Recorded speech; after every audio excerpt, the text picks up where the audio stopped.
Like I should have put some satin lotion on. Girl, y'all know I don't wear this shit. But anyway,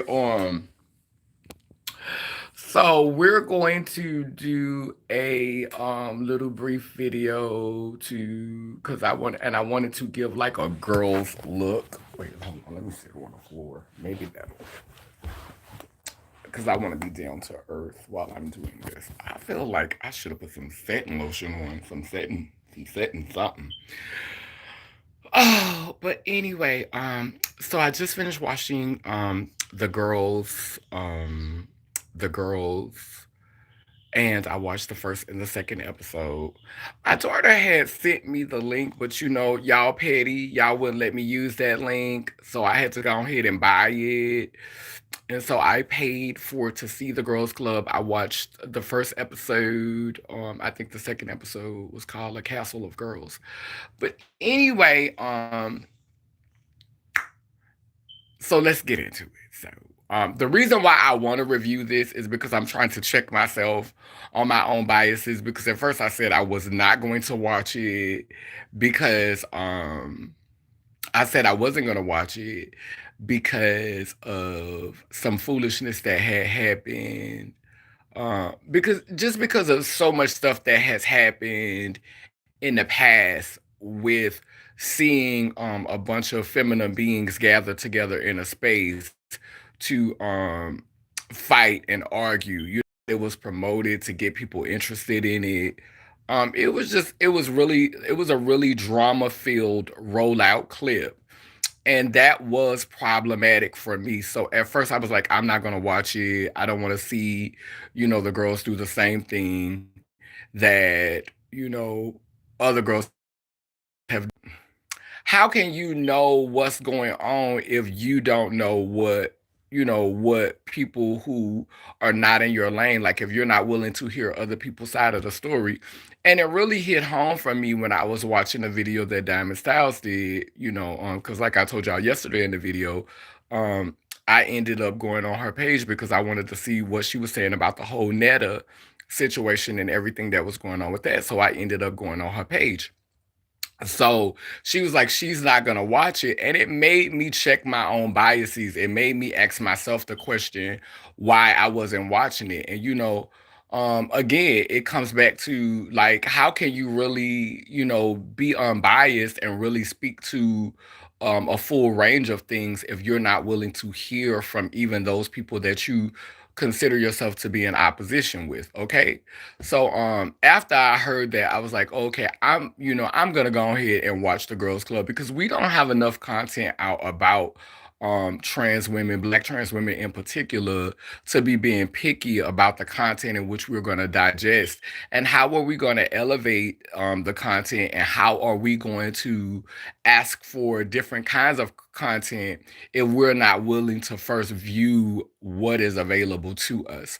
And so this really, really called me forth to really, really like just go and unpack it because we gotta crawl before we walk. There's not really a lot of opportunities out right now that are solely and exclusively centering Black trans women in particular. So this was one of those opportunities. I'm not going to be so in my own feelings about the way in which it's being rolled out or the way in which it's being marketed that I'm not even going to give the show a chance.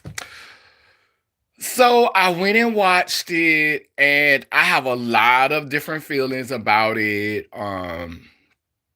I guess I should start with the positive things. The positive things um is that a lot of black trans women were being centered. A lot of black trans films were being centered. They were shining, all of them. We know that they've probably been through some things in life. We know that life has probably been difficult for them. We know that life has not been a crystal stair for many of them, but they showed up. They were swagged out. They were shining. They were feeling themselves. A lot of them was full of joy. I found myself smiling in moments, throughout both episodes of the rawness, the pureness. Hey, Lyric. just the rawness, the pureness, the primal energy, just like there were moments where I found myself like smiling because I'm like, look at the girls, like, just on the big screen, just stunting. It did give me like some stunt queen tease. Y'all make sure y'all click that like button when y'all come in. But it did give me a little bit of stunt queen tease. Like some of it was, stuntiana, like, the girls, we gonna come through and we gonna brag and we gonna pretend like we have everything. We gonna pretend like we have it all together. And that's what it gave. Like it's in the cover picture. So yeah, it gave a little bit of stunt queen. Like I felt like some of the girls was stunting. I felt like some of the girls was bragging. I felt like some of the girls was like, girl, do you really live like that? Girl, do you really have all those things, girl? Girl, do you really, girl, are you really living like that? Now, now as far as Sydney, Sydney was in her cups from the beginning, and I think that Sydney gives me like she's pure industry. Like Sydney knows the business, she knows what the expectation is in the business, and Sydney is going to deliver. Sydney gonna give you comedy, she gonna give you bombshell, she gonna give you ditzy, she gonna give you she's learned how to be like a real industry person, like some of the things that were problematic for me, and as I address these things, I'm not saying that other girls shouldn't be like this, because if it wasn't for those girls example, then how would we know how we want to move in society? How would we know how we want to show up in society if there were not examples that we did not agree with, or examples that we didn't vibe with? So I don't think that Sydney needs to change who she is. I don't think that any of the girls on the show in particularly need to change who they are, because their examples provide models for us to witness and for us to experience through TV. So we could say, I like that part. I like that right there. I don't think I want to do that. And so having these examples, having these models provide us with the opportunity to be able to study them as actors who are embodying a character or a role, before us, in media, so that we could be able to dissect and decide if this is how we want to show up and this is how we want to move. With that being said, um, so I don't remember every girl's name that was on there. The girls that stood out for me, of course, was Akasha. Akasha's a beautiful, deeply melanated girl who was bodied out. She was one of the first girls to arrive at the house. I lived for Akasha. She gave me a little stunt queen vibe though. It was giving a little stuntiana. She's from Miami, Florida, but she gave me stunt. Like she gave me a little stunt queen tease. But I remember her, like she stood out for me, and I think one of the reasons was because she was one of the first girls that arrived at the house. And I'm always gonna live for an old deeply melanated girl. I love my light skinned girls too, but you know what I'm saying. When a deeply melanated girl comes through and breaks it up for me, it really just gives me all kind of life. Can I say that? So I lived for that. I think the most memorable girl on the show, obviously, is Crystal. Like, Crystal takes up a whole lot of space, and they tried to make it like Crystal was the most clockiest girl. There, to me, in my opinion, Crystal was not the clockiest girl there, but they made Crystal the clockiest girl. Like, they tried to deem Crystal the clockiest girl because they knew Crystal was going to entertain it. They knew Crystal was going to react. Because Crystal has such a um boisterous and outspoken personality, I think Crystal is an easy mark for conflict. Like if you want to create conflict, you definitely need a character like Crystal who has a need to take up a lot of space. And Crystal made it clear from the beginning, like Crystal is very outspoken, very boisterous. So Crystal made herself a target to be like, the one that we're going to use for relief, the one that we're going to use for we're gonna use this, we're gonna target them. But I didn't feel like, Crystal was the clockiest girl. Even when they were showing pictures of different girls, like Crystal was not the clockiest girl. It was girls there to me. Like I feel like Crystal had, I think a part of me felt like Crystal made herself more clocky on purpose. Like, Crystal wore different hair. Crystal wore heavier makeup. Crystal didn't show her cleavage. Like Crystal was fully covered and had Crystal kind of like intentionally gave you a little bit of drag queen tease. But if you look at that body outside of them clothes on them pictures, it wasn't really giving you that once you really like got into their body. So I felt like Crystal was kind of like intentionally meant to be that role, and probably because Crystal has the strongest personality. Like Crystal was the one who identified as non-binary, and I relate to Crystal's narrative because I've been in so many spaces where all of the girls were like fighting for their she, her, and hers pronouns, and Crystal was the only one that was like, I'm non-binary, and Crystal was like, I know who I am. And so when you know who you are, it does kind of make you a little bit more confident. Like when people can't use you're bricky or you look like a man or you're not soft enough, like when girls can't use that against you, like it really kind of deflates their whole argument because they want to try to break your soul with that, girl, you a brick, girl, you hard, girl, you look like a man, girl, da da da da. And that's that patriarchy. That's that that's that's that's really just another form of misogynoir, in the trans community, like telling you you're not soft enough, you're not cunty enough, you can't sit with me because you're a brick. Like, and when I was younger, I participated in it. I gave that foolishness too. So I'm not finna harp on the girls too much for being in that space, because when you're a younger girl, and you become confident in your aesthetic and you become confident in your look, girl, then you want to have that moment to be like, girl, you girls can't sit with me, girl. Girl, you girls can't take me, girl, because hey, bitch, did you see how cunty I was? Bitch, do you see how soft I am, girl? Girl, do you see how soft I am, girl? So, you do be want to have your moment where you could kind of like give, like, I'm the cuntiest girl of them all. So, I'm not finna hate on a girl being where she is, but girl, don't get stuck there. So, the first episode was not really, like you thought it was going to be a lot of violence. They showed you a clip to get you interested in the show. In the beginning they show you a clip of violence, but in the first episode there's actually really not a lot of violence.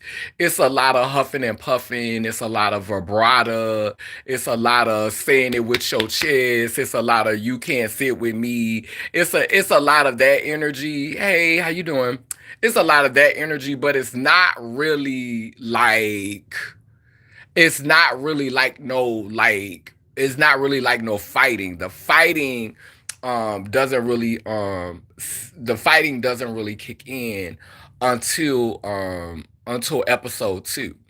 Now, Sydney was in her cups from the beginning of the show, and I don't know. I mean, it's a safe space. It's her house. She's the orchestrator of it all.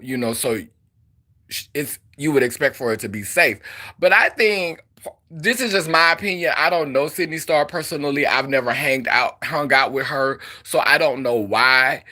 She liked to be in her cups like that, but she was like she got in her cups, and I think she gets in her cups so that she could feel more comfortable being salacious and so that she could feel more comfortable being extra. So now I'm curious as to, is is that how Sydney Star is Sydney Star always in her cups? Is that just who she is, or do she get in her cups for the performance? Like, is she always in performance mode? Like that would be a good question for me. Is she ever sober? Because most times you see her, she do kind of give like she in her cups. So my question would be, is she always in her cups? Like, are you, like, do you wake up, before noon and get in your cups, or do you just, you get in your cups later toward the day, you get in your cups when you know you got to do something important, or you just like you like being in your cups. So I mean, I'm just like, and when I say in your cups, I don't know if everybody know what it means to be in your cups, but in your cups means like, full off that liquor. So drunk in love, so but by the second episode, Sydney was falling over suitcases and stuff. Like Sydney was like, I'm fucked up. And like Sydney just fell into a whole batch of suitcases. And I've never seen her at Bad Girls Club, and when she was on I think Love and Hip Hop. Like I never really got into that. Like I saw some clips on YouTube, but I never got into it because in the past, like I wasn't really like, I was just like triggered by Sydney Star. Like so I haven't really followed her career up close and personal. Like I've seen a few clips, but I've never solely watched an episode or watched a whole episode for the purpose of seeing Sydney Star. Now I know she's gonna be playing in Bros this season, and I've been waiting to see her in that. I know she's coming like in this season of Bros. I think they just rolled out with, what is it, the third season, either the third season or the fourth season. But I know that she's gonna be in Bros. So like now, because I'm trying to see how she's evolving as an artist, and because I've grown a little bit more consciously, I think I have more capacity to to to witness examples that I may not feel, because everybody don't live for my example. Everybody don't live for what I model. So, I think it's kind of, hypocritical not to have capacity for other narratives, and then you expect people to have capacity for your narrative, or you expect for people to have the bandwidth to embrace your narrative, or to embrace how you show up. How can I expect people to embrace how I show up if I don't have the capacity to embrace how other people show up? So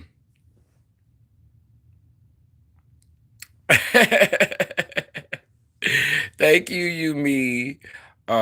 Yeah, yeah. So yeah, it's like 4.99 to get on the app. So I was able to get it on my computer. Like I was able to just, go to the app and pay the 4.99. And I saw the first two episodes. Now this is where it gets a little problematic for me. This is where it gets a little messy for me. In episode two, um it was just, I noticed how the black girls were being treated versus how the white girls, or the white passing girls, was being treated. And I'm glad that I watched it, because I think I need to speak on that. I don't know if that was done intentionally to create some type of class, of the girls, like, and then automatically, the white girls are coming off as prissy and I don't fight, and this is no tea, no shade, but white people got some trailer park caveman teas going on with them. Like in real life, my experience with Caucasian people, you know what I'm saying? When the cameras is not on, they be with the shit. They be with the shit, like especially in the South, like white girls be with the shit. Like this narrative that the Caucasian girls don't be with the shit, like they just be so weird, trying to be pretty and soft and cutty, and they don't get down with the shenanigans. It's just not true.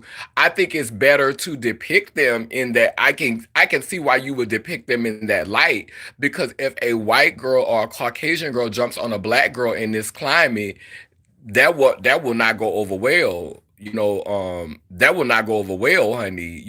People will be saying it's racism. People will be saying, I think sometimes white girls have to come off as a prissy girl who don't want to fight, and a prissy girl who, oh no, I'm above that. I would never do that. Because if she actually just rolled out and put her hands on a black girl, or if she was as aggressive and as violent towards a black girl, as we are towards each other, then that will automatically be viewed as racism. So, I get both sides of it, but it was just something I noticed. I noticed that all of the white girls or the white passing girls were arriving in cars separately by themselves. And it was even Crystal even made a comment that the white passing girls or the Caucasian girls were staying in better hotels. Like some of the other girls were staying in like like Motel Sixes and stuff like that. And so, it was just interesting. And then when the white girl came on who was from Australia, a white girl came on who was from Australia, and it was like the show was giving you I'm in my bag, bad bitch, not really any substance. It was just like fun and entertainment and lighthearted, and I'm a boss bitch and I'm in my bag and I'm getting my coins. Then all of a sudden, when they introduced the first white girl, the show got substance. It got meaning. Like when the white girl was brought on the show, that was the opportunity when they started talking about trans murders and they started talking about how trans people get mistreated. So I just thought it was interesting that the show got, that was the point where the substance came in, and it took a Caucasian girl to carry that part. Like that was interesting. And so I'm very interested to see how the episodes are going to continue to play out. Tashana Brooks is a character, and Tashana is a pretty girl. Like I really think that Tashana is a pretty girl.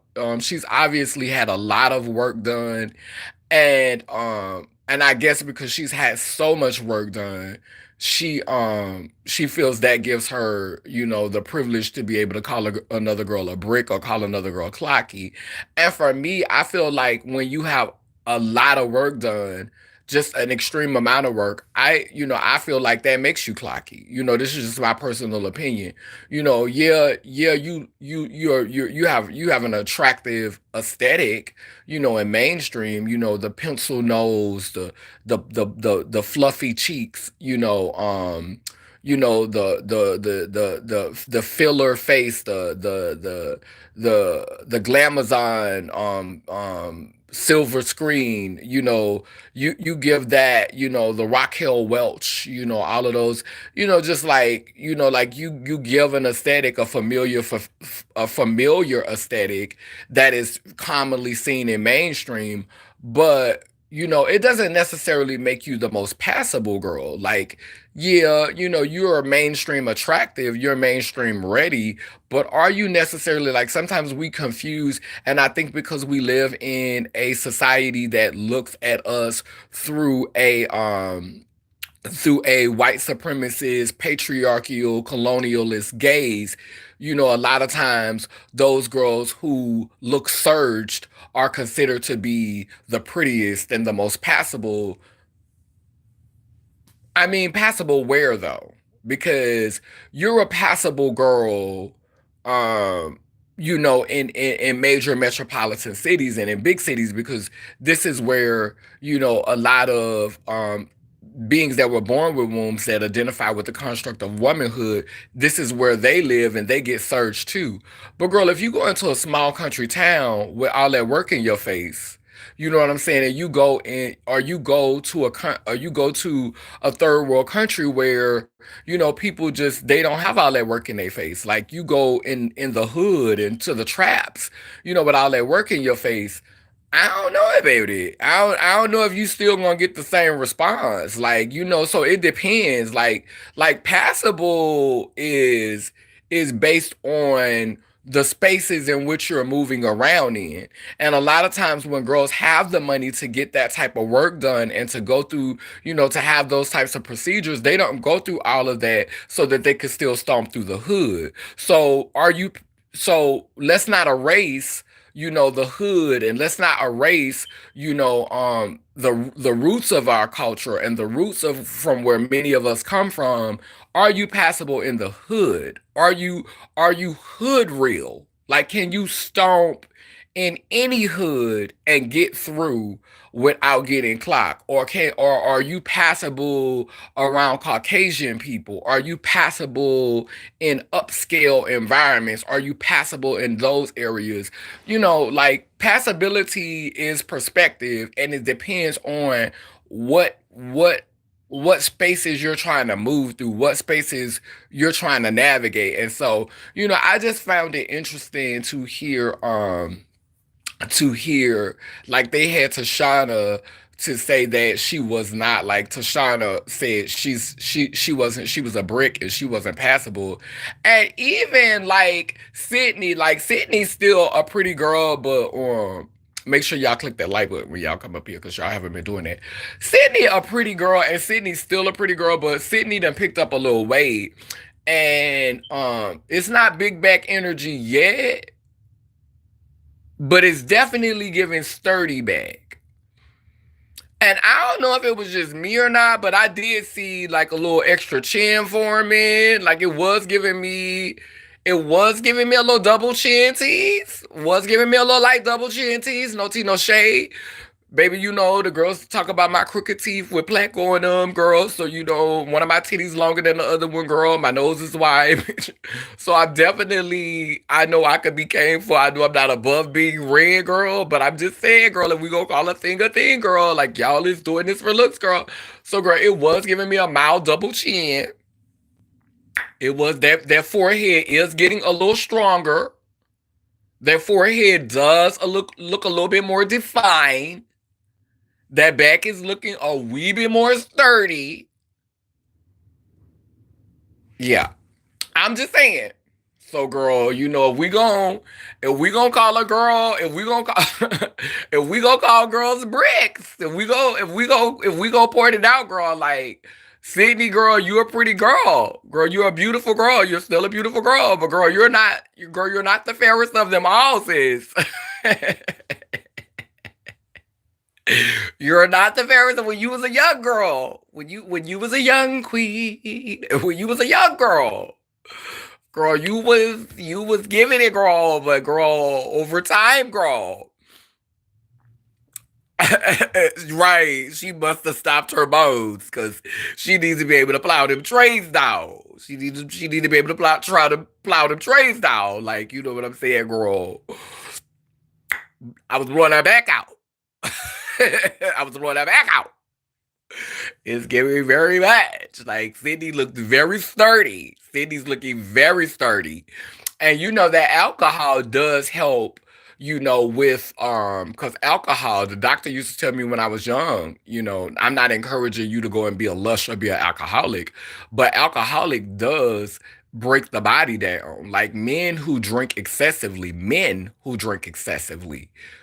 sometimes develop breast, and their bodies soften. So alcohol works well with estrogen, but I wouldn't abuse it because you can get a big old gut, you know what I'm saying, have problems with your liver, you know what I'm saying? There are downsides to it. So I wouldn't just be around here turning into a lush. You know what I'm saying? You better be taking your milk thistle so you could be flushing that alcohol out of your system. Otherwise, you can have some extreme liver damage, if you just round here drinking like a fish, you know what I'm saying? So I definitely would not, just advise the girls to be out here drinking like a fish. You want to be fish, but you don't need to drink like one unless you want to have liver problems later on in your life. But yeah, I found it very interesting that the show took on like this dynamic of being like there it had its serious points when the white girls arrived, and then when the second white girl arrived, she was the showstopper for the last show. So it was like the way that they were rolling the white girls in. They're definitely trying to get a white audience involved, and they're being very careful about how they depict the white girls in the show. I want to see how this looks, as the show rolls out. So I'm definitely interested. I'm definitely gonna keep watching because I want to see how the season ends. Now, the upside to this is if some because when the first fight broke out, so one of the girls, she had on some camouflage pants and she had on a wife beater and she had blonde hair. She ran up on Crystal and Crystal wig was not on securely and Crystal hit the floor so easy. That part seemed kind of staged to me. It seemed performative. But when Crystal started hitting her back, it was confusing because Crystal was really like putting them paws on her. Like Crystal was serious. Like Crystal was really putting them paws on her. Like it really gave me real. But when she ran up on Crystal, it gave me like it was performative. It gave me stage. But when she ran up on Crystal, you know, but when Crystal ran up on her, it gave me like, oh, okay, this might be actually a real fight. Now, what I think is I one of the things that I like that Sydney Star said was, she let them know, if you can't take a read, this is not the space for you. She didn't let them know that they was gonna be tussling and scrapping. You know what I'm saying? She didn't let them know that it was gonna be some a rumble in the Bronx. Like she didn't let them know that all of that was gonna be going on up in there. But she did let them know that, if you're not built for this environment, then you don't need to be here. And I think that, when you hear someone who has a very boisterous personality or a person that gives a lot and a person just, because I like to talk and I was one of those girls who used to take up a lot of space when I was younger, but I had to learn the environment because that do make a bitch want to bet you in your mouth. Let's just go ahead and keep it real. When a girl come in, she taking up too much space, she loud, you do be wanting to take out on a girl. Like, let's just go ahead and keep it real. Let's just call a thing a thing. When a girl be in a space, girl, and she don't know how to shut up, girl, and she real loud, girl, and she's centering herself all the time, girl, some of us do be ready to click out and take out on this girl. So, as a girl who used to be a girl who made people want to take out on them,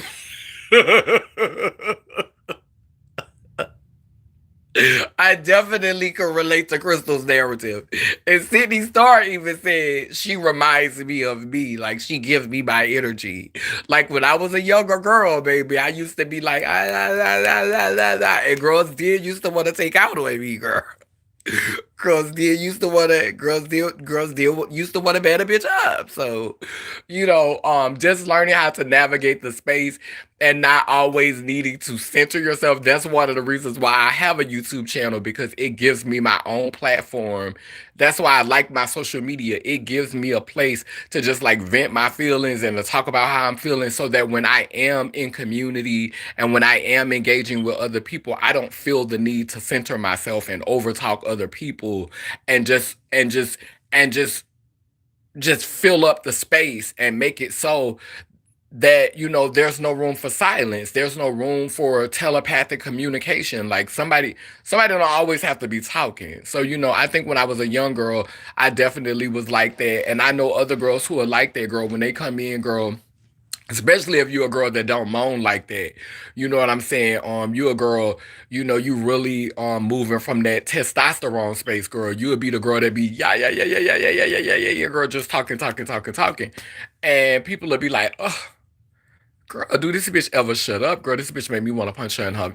So I mean, I definitely get why, some of the girls wanted to take out on her. But what I think would be beautiful if something comes out of this experience, I felt like the when the Caucasian girls were intermingling with the black girls, they were being very specific to show how the black girls and the white girls were engaging with each other in like this really, really like and like this really, really like I'm so like they was giving each other like they was giving each other that, and then when the white girls came in, they were like, I thought I thought that was a little interesting too. That was definitely interesting. One more point that I wanted to make before I forget it. What was the other point? Oh, it was another point I wanted to make. Yeah, yeah, yeah. So I think that if they develop like a real strong friendship, like if they develop like a real close connection, like if this begins a sisterhood, and they're all close after this experience. Sometimes, that's the way you bond. When I was little, and when I was young, when I was a young girl, like 17, 18 years old, 19 years old, we used to play card games, and we'll play card games at Miss Richard house. And Miss Richard wasn't trans, but we called her Miss Richard because, girl, she was a woman. Like, she presented as a man, but girl, we knew it was a woman. She was a big girl. She talked, the way she talked, the way she moved, the way she acted, everything about her was feminine. But she just came up in a generation where, you didn't transition. You would just, she was like a Miss Netta. She gave Miss Netta energy very much, cooked and brighted and invited everybody over, had invited the girls over to sleep over. Like, her house was where we could go and have the boys at. And, we could spend the night over there. We could bring our boyfriends over to our house because goodness knows we couldn't bring them to our house. So we'll go and spend the night at her house, and we'll have bring boys over to her house and all that, and she'll cook for everybody, and we'll play card games. Like, she was like our mother. Like, she was like a mother figure to all of us. And when we would have beef with each other, we would go out in the front yard and we would fight it out. She'll let us fight it out in the front yard. Make sure don't nobody jump in. Make sure it's a fair fight, and we'll fight in the front yard. And then after we finish fighting, we'll have to patch up, and we'll have to be good with each other. And that was it. Sometimes you need to get that pressure off you. So I'm definitely not opposed to creating a space where we could support each other, and if we need to get something off our chest, we could get that off our chest lovingly. Girl, when the narrator, because the narrator is like this white automated voice, Siri sounding voice that was like, the benevolent guide, Sydney Stars. I was like, benevolent. Girl, not calling Sydney Star a benevolent guy. Right after Sydney Star was like, when Sydney Star walked into the house, Sydney Star was like, yes, this house is so big. Oh, this house is so big. I'm sucking every dick from the back. And then she went upstairs and she got on the phone and she called this man friend, and she was like, yes, I want you to come over here and I'ma suck that dick. I'ma suck that dick. I'ma suck the soul out of that dick. And right after she said that, here come the automated voice. Sydney Star, our benevolent, wise guide. I was like,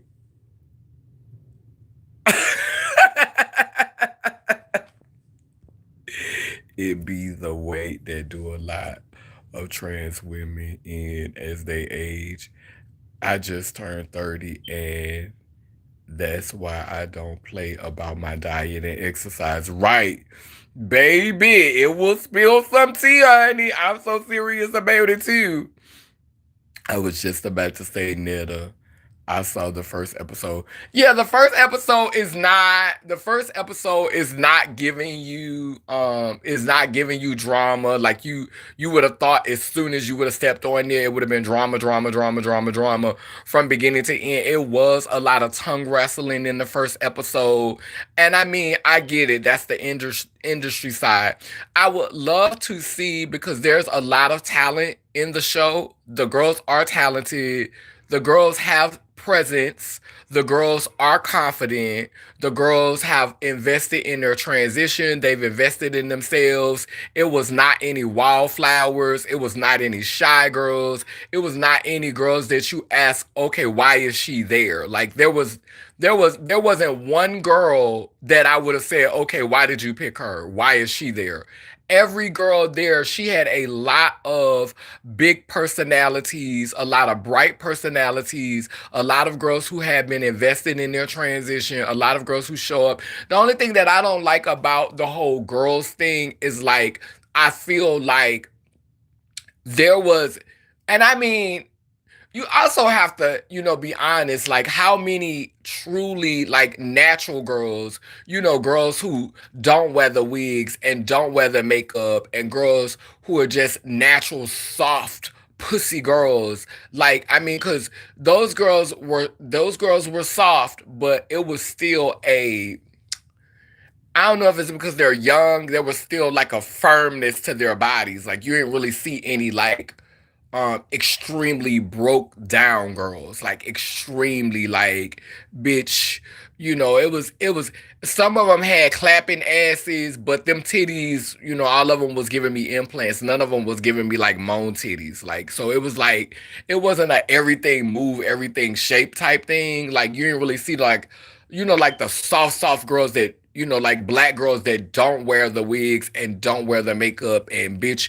it's hard for you to get that tea. Like it was a lot of beautiful trans looking girls. It was a lot of beautiful trans looking girls. Like, and I don't know. I guess maybe um those type of girls wouldn't do that. They consider themselves to be above that. They consider that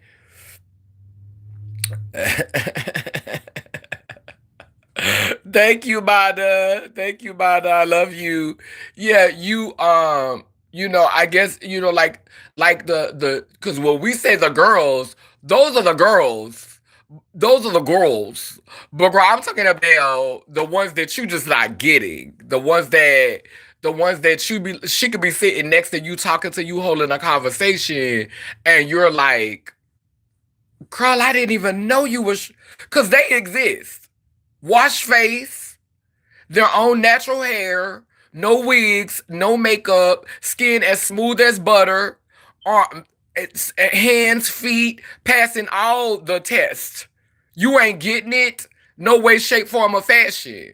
So I don't know if any of those girls, like I'm not doing that. That's beneath me, because a lot of times those girls have their own careers. Like a lot of those girls be done evolve past even being a kept girl. Like they ain't at that point, they're not even depending on a man to take care of them. Those girls are getting to their own bags. Those girls are doctors and lawyers and nurses, and those girls those girls those girls are not dependent on a man. Those girls are not even kept girls anymore, girl. When you get to that level, girl, it's like, because once you get a little bit too soft and you get a little bit too cunty, you get a little bit too fishy, girl, the men don't even see it for you anymore. So, girl, you better know how to get your own bag. You better know how to get to your own money. Because, girl, when you get a little bit too broke down, when you get a little bit too fishy, girl, a little bit too soft, girl, they already know that piece ain't working. They already know that piece ain't working. They already know, bitch. I'm not about to get a load, bitch. I'm not about to get, bitch. You don't even look like you. You don't even look like that thing is thinking at this point. I'm just like the Latina girl on the show was on her IG a lot of questionable comments about black girls. Yeah, the one that came in the end, the one that came at the end of the show. And that was the interesting thing for me. Like that's very interesting for me. Like I'm just trying to see how this is gonna play out. I really hope the little Latino girl don't have to get batted in her mouth, because all of the black girls are kind of sturdy, and I would hate to see I don't really know if like there's a girl on there petite enough, amongst the black girls, that it would be a fair fight, because the Latina girl is like the petitest girl on the show. She's not the softest girl either. Them titties look like they just look like she could shake for life, and they just gonna sit right there. Like, that's the downside of not having much body fat, is baby, you'll be shaking for dear life, honey, and them titties will just stand still. It will be There's nothing. It's just two two two knots just sitting there, just not. They're not being. They're not. It's not compliant. There's no movement, and so, girl, you have titties there, but girl, it look like, how when they have them little cups over, and you be trying to find where the prize at, and you got to move it around. You got to switch the cups around. It's giving very much coconut bra. It's giving very much coconut cut in half, just stuck to your chest, girl. That's what it's giving. So, like, your girl, you have a very familiar model aesthetic, and the girls be bragging, girl, because you look very mainstream familiar, girl. But girl, it's not an everything move, everything shake situation. So, there weren't, I don't think there were any girls on there that really gave you that. Like I said, there were some beautiful girls, but they were definitely the GWOLS.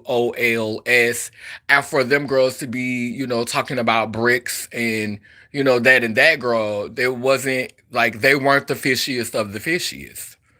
They weren't the softest of the softest.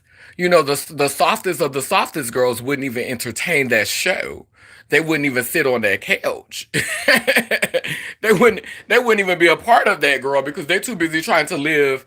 They're too busy trying to live in stealth amongst the biological amongst the born ones, honey. They don't. You're not, girl, really. So it was cute that y'all, have a moment. And I'm not gonna say that down the line, some of the girls on the show. In about, I think in about 10 years, 5 to 10 years, I think that Akasha, Akasha's very pretty, and Akasha gave me softness.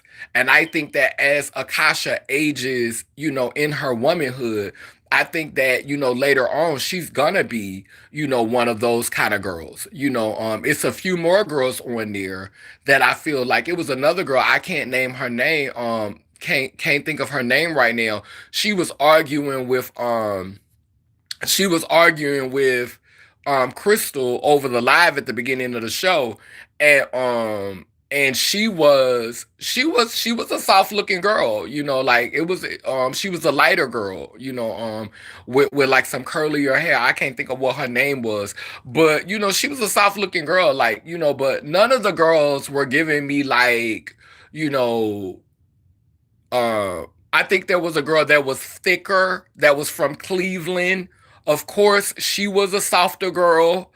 She gave me like, she could give me like she could walk in any hood like the thicker girl that got it that's gonna get into a fight in the next episode. She did kind of give me like, okay, yeah, girl, I think you could be one of those girls, those fit one of those girls, like, because that booty looked as squishy, like, them, her arms was giving a little squishiness, like, to me, like that's pussy, pussy, pussy, like when you giving kind of squishy, when you giving almost squishy tease, and there wasn't a lot of squishy teas. Like, I didn't see a girl on the show that I could not have gotten. And there are girls that I have not gotten. When Miss Netta first came on the scene, I'm gonna be honest with you, I didn't know. And the reason why is because Miss Netta's face is kind of hard, but Miss Netta body not really hard. Miss Netta don't have a hard body. Like Miss Netta, y'all can say what y'all want to say about Miss Netta face, but that body not hard though. That body not hard. That body naturally soft. And I don't think Miss Thing has taken any moans. Like Miss Netta body is not hard. Like that face kind of hard. That face is hard. That face is structured. That face got definition. But that body, and there are beings that were born with wombs that have a hard face. Body be soft down. Soft down. So when Miss Netta first came out, honey, you wasn't really getting it because that body's squishy. Make sure y'all click that like button because y'all ain't clicking that like, honey. But yeah, girl. Yeah, girl, I think that's the review. Like I said, I'm gonna continue watching. Miss Netta carries herself more of a woman than many trans women I've met, and I think that a lot of the beef that happened in the community, I don't think that I don't think Miss Netta really wanted to answer that question. I don't think Miss Netta really wanted to be outed as being trans. And, unfortunately, she didn't want to miss an opportunity. She wanted to go on Fox Soul, but, in her hometown, I bet you everybody know her tea because in small towns it's nosy. But she probably is able to move about and it not really be no tea because, Miss Netta looked like every day, like Miss Netta carry herself like the average woman. She's not the reason why she was passable, and it, just gags me that T.S. Madison couldn't understand why they saw it for Netta and didn't see it for her, because she doesn't act like a TS. She doesn't act like a tranny. Like Netta doesn't give you tranny. Netta give you grandma, auntie, mama. It's not tranny tease. It's not about how you look. It's about how you carry yourself. You hit the hammer on the nail when you said that. You ain't gonna never hear Netta say no shit about titties at the top and dick at the bottom. You not gonna hear her say that. Like you literally came on the scene, like you went viral shaking your penis. It's a whole different. It's not about looks. It's about how you show up. It's about how you navigate spaces. It's about how you move. And girls you could be as pretty, you could be picture pretty, and you could still get yourself clocked because you act like a nigga in a wig. You act like a man. You act like a whole dude. Netta is effortlessly feminine. Effortlessly. And I think a lot of us, when we start to go through that transition, we forget that part. We forget how to be graceful. We forget how to have a demeanor that is, and Netta gives you very much old school. She gives you old school. She give you the kind that publicly, I'm gonna, like, when they moving in actual public in real life, she probably gonna be more submissive, but behind the scenes, off camera, she stay getting Charles together. Cause that's how them old women do it. They ain't finna embarrass you in front of a bunch of people. They ain't gonna embarrass you in public. But bitch, when we get inside, oh, you about to hold it. Oh, you gonna hold a piece. Bitch, I ain't gonna embarrass you in public. I'm gonna let you get your shine on right here. But when we get to that house, and if you keep playing with me, your stomach gonna be talking to you tonight. Cause bitch, you better know how to cook, cause I ain't cooking shit. Not tonight. You better warm up some leftovers. Charles, your lunch ready from yesterday.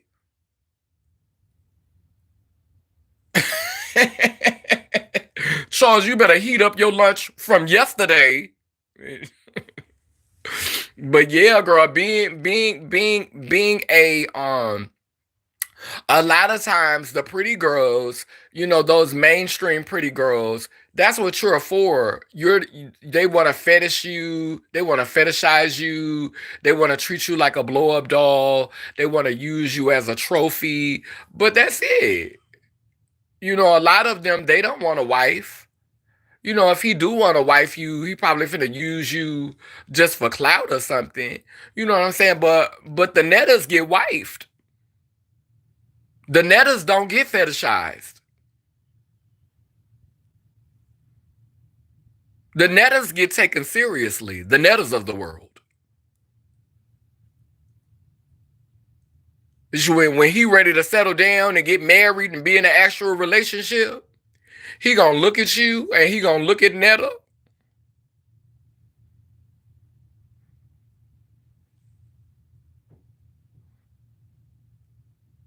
Mm-hmm. For sure, Miss Netta hold her head up high as a woman. I'm just saying though, and it's the truth. The Miss Nettas of the world get respect because they know how to navigate a patriarchal society. They know how to maneuver. You know what I'm saying? Sometimes being extremely feminine in your aesthetic, you looking like this glamazon, you looking like the ultimate cunt, but you still maneuvering like a nigga. That'd be hard for a lot of men to digest. So when we're out and about, you already bringing a lot of attention to yourself because of how you look, because everybody's looking at you, because you're the kind of woman that we see on porn. You're the kind of woman that we see, you know what I'm saying, doing the Instagram modeling, and like you're the kind of woman that men typically objectify. You don't got all these things done to your body, and the way that you're showing up is naturally going to draw a lot of attention to you. And then you act like a nigga too. Then you act like a whole dude too.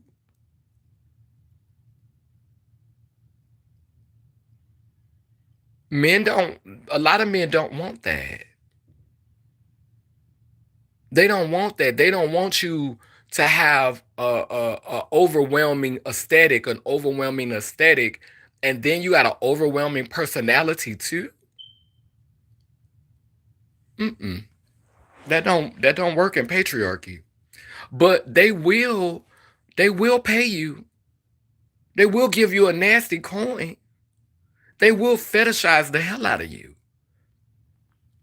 Oh, you gonna get paid top notch dollar for them late nights. You gonna be the mistress, the side piece. That's what you gonna be. But taking you seriously, building a home with you, building a future with you, oh no. He's gonna feel like the sidekick. And we know that's not what they want in patriarchy. You gotta be able to tone that shit down.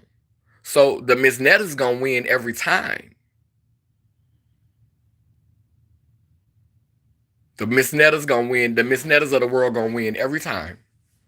They're gonna win every time, hands down.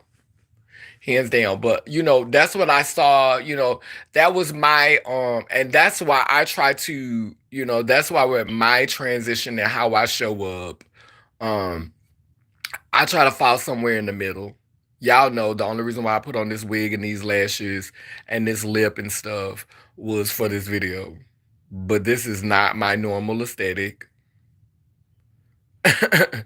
This is not my normal aesthetic.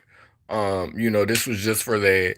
Thank you for describing her in perfect context. You see her the same way that I do. Miss Netta loves herself just the way she is, and that's her business. And that's I think that things went left when T.S. Madison interviewed her and asked her was she trans. I personally felt like, I don't know if that was discussed before the show, but I just personally felt like um that's something that you ask someone before the show. Cause if Netta had not talked about it on her platform and Netta had not openly discussed it, you put her on the spot, in front of everybody. And for me, I don't think that's something that you just put somebody on the spot and ask them. Because Netta wasn't asking the trans community for anything. Netta wasn't pandering to the trans community. She wasn't trying to be an advocate. She wasn't talking about trans issues. Like, she just wasn't. She was staying in her lane. She was staying in her lane. And I think what happened was she got so big that she started to spill over into T.S. Madison's lane, because now everybody's talking about Netta, Netta this, Netta that, Netta this, Netta that. And it started to spill over into T.S. Madison's lane. And so T.S. Madison had to, put her on the spot and ask her that question. But this is the thing. If Netta wasn't talking about it, if Netta never brought it up, then why would you ask her that on a public platform? And you could tell Netta didn't want, because once you say that, it makes it about, once you say that, it makes it about that. And Netta was doing something amazing. She was breaking barriers down by not centering that. Like this is a person who, is naturally just ambiguous. This shows that we're not as different. Like we're not so different. Like it really was showing that, it really was illustrating that, because they try to make us so different. They try to make it like males is way over here and females is way over there. But Netta is a prime example that we're really not so different. You know what I'm saying? Nobody was getting into it. Nobody was getting into it. You know what I'm saying? And then when that question was asked, I watched the video, and Netta said no, but it would have been a backlash if the people from her hometown would have got online and been like, "That's a man," da da da da. So she really didn't have no choice. But you could tell that that's not what she wanted to make her platform about. You could tell that she did not want to center that. And I don't blame her. I don't blame her for, like, Netta used the fact that, the her aesthetic and how she looked. She knew people was trolling her already for how she looked. She didn't want people to troll her for being trans too. That's a lie. She didn't want to make herself that character. She didn't want to make herself that entity. It's already enough people doing it. So I totally understand why she didn't want to center that. I don't think she was ashamed of it. She just didn't want that to become the thing. Now you have all of these people, when they get mad at her, the first thing that they say is, "Oh, you a man. You a man in a wig. You this, and that." But if Netta would have said all of the stuff that Netta was saying at first, and T.S. Madison wouldn't have done what she did to Netta, it would have just looked at like the same thing that women do to each other all the time. Women read each other. Like, that's what the whole Bravo franchise was about. Saying toxic shit to each other. So now Netta no longer has the right to say toxic shit to these women um because Netta is queer. And this is the thing. I could understand y'all reading Netta if Netta was somewhere trying to, if Netta was a part of the trans movement, and Netta was somewhere trans this, trans that, trans people this, trans people that. If Netta was giving that energy, if Netta was exalting trans people over y'all, Netta was trying to blend in. Netta wasn't exalting transness. Netta wasn't doing that. So it's one thing when you go for another community, or you attack another community, and you are repping another community. I'm trans this and I'm trans that, and you always talking about gay stuff and talking about homosexual stuff, and that's the dialogue of your conversation. Like if Miss Netta had a whole show called Fag Talk, I could understand some women being in their feelings about some of the comments that Netta has, but Netta doesn't claim any of that.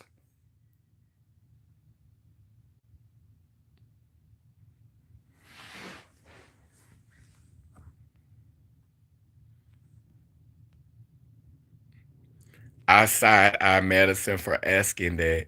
Like, Netta platform had zero to do with being trans, right? She should have kept people guessing, right? Because that was some great work. Like, it would have been cute if it would have came down the line years later after people were loyal to her, and then it wouldn't have even mattered. Like we could have saw some healing. Like, we could have actually had some healing. If it would have came out later. And the reason why it wasn't coming out, the reason why people in her hometown wasn't it wasn't getting the press, it wasn't getting the media, because Netta wasn't denying it. Netta just wasn't talking about it.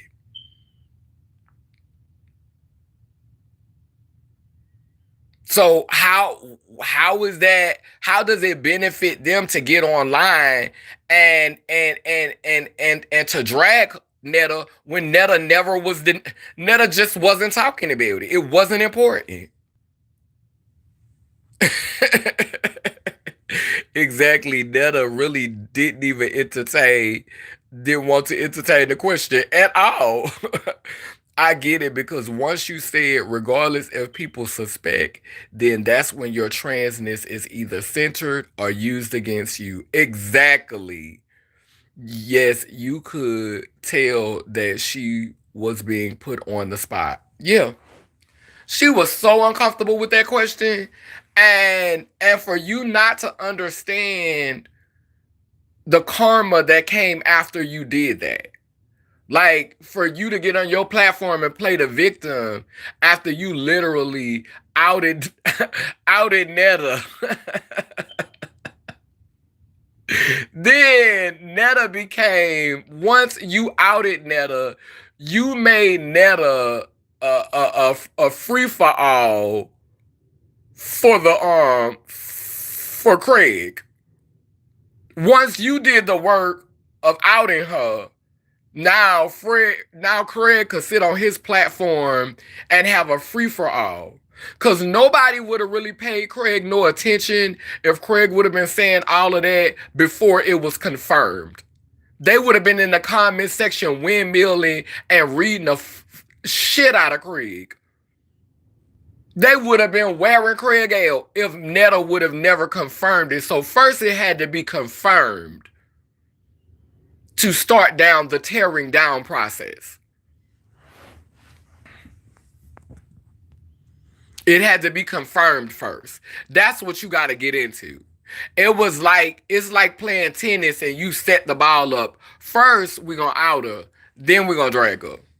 First out, then drag. Out, drag, out, drag, out, drag, out, drag. I'm a outer, then you drag her. And I'm gonna make it like I'm doing it innocently. But how is it innocent when it's never been a conversation? Like it was never talked about. Nobody was talking about it. Nobody, like, people were saying she looked like a man, but they said that about Serena Williams. They said that about Meg Thee Stallion. They said that about Michelle Obama. It needed to be confirmed first. And Netta didn't have any choice but to go ahead and confirm it once because if Netta would have denied it, then that's when the media would have started paying they would have went and interviewed people in our hometown and all this type of stuff. Chill. Yeah, but it's really unfortunate, you know. And you know, we have to definitely check our colorist views on a lot of things, like and how we see things and how we look at things. Like, you know, this is off topic, but I don't like when people in our community say, "Oh, you know, you got a better grade of hair, or your hair looks, you know, because your hair is curlier." I was having a talk with my godchildren the other day, and and they have two different hair textures. So one of my god's children has a very coarse, it's still curly, but the curls are much tighter. It's a much tighter curl, and the other one has a really loose curl. You know, their curl is loose because of their heritage. You know, their genetic makeup. They were saying, "Oh, my hair longer than yours." And you know, me, you know, dealing with hair for a long period of time, sometimes I feel like I miss my calling as a cosmetologist. But me dealing with hair for a long time, I know that their hair is the same length. You know, if not, the one with the coarser hair may their hair may be a little longer. But because their hair is such a tight is such a is a much tighter curl, the one who has the looser curl, their hair appears to be longer. So he was teasing him saying, "My hair longer than yours, my hair longer than yours, my hair longer than yours." And I had to tap him on his shoulder and I was like, "No, you have a looser curl. And no, your hair is not better. Your hair is just different." Because when we say things like your hair is better, better for what? What's it better for? You got a better grade of hair for what? What's it better for? Because if we're talking about better, my hair is better for braiding. than someone who has really, really straight hair. So when you say someone has a better grade of hair, better for what? Name that thing.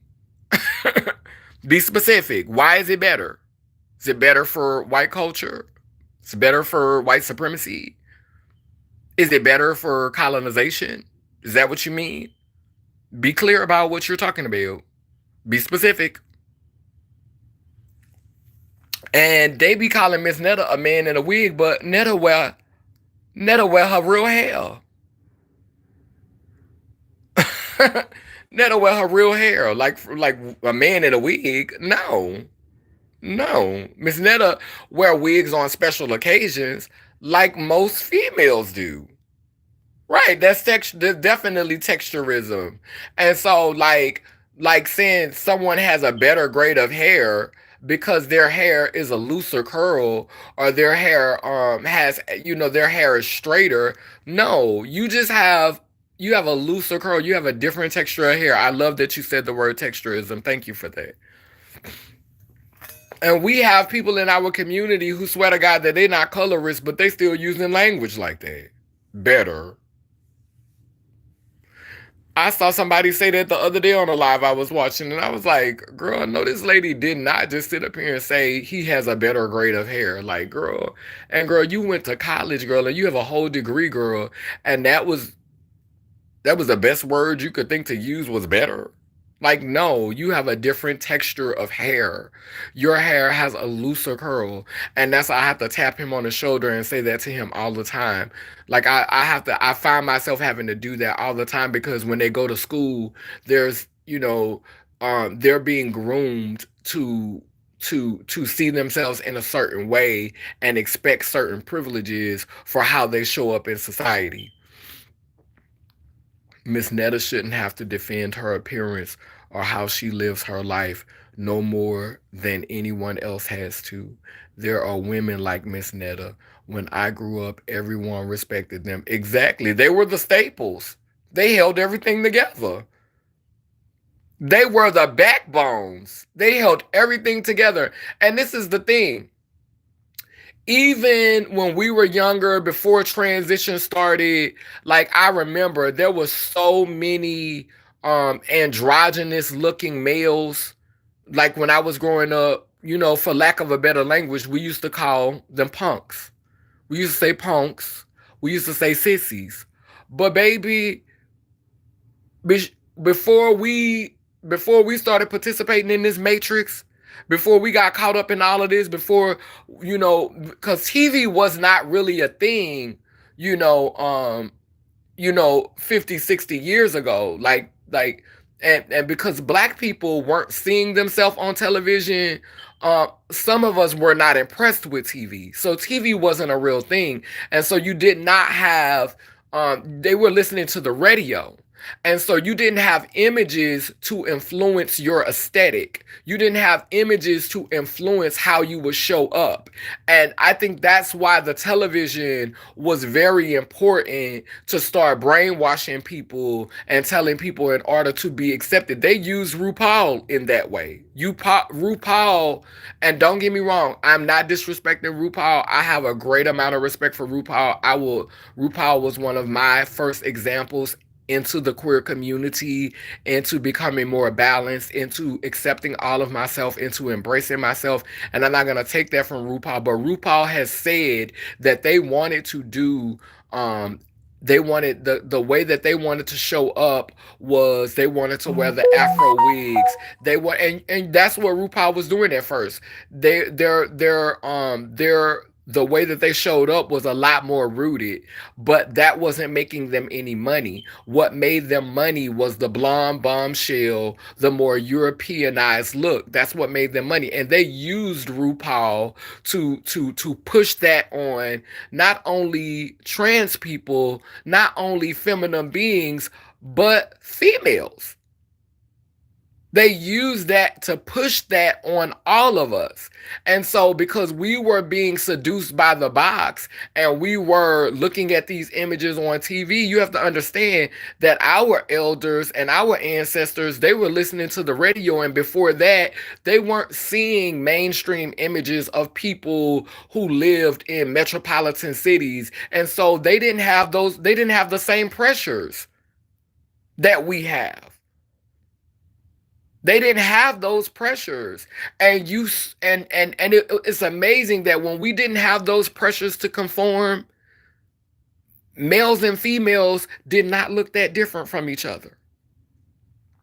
But as society, we was all cornbread fed and stocky, and you know what I'm saying? We didn't look that different from each other. And you know, when females get a certain age, they start growing facial hair too. Their voice gets deeper because the estrogen diminishes in their body.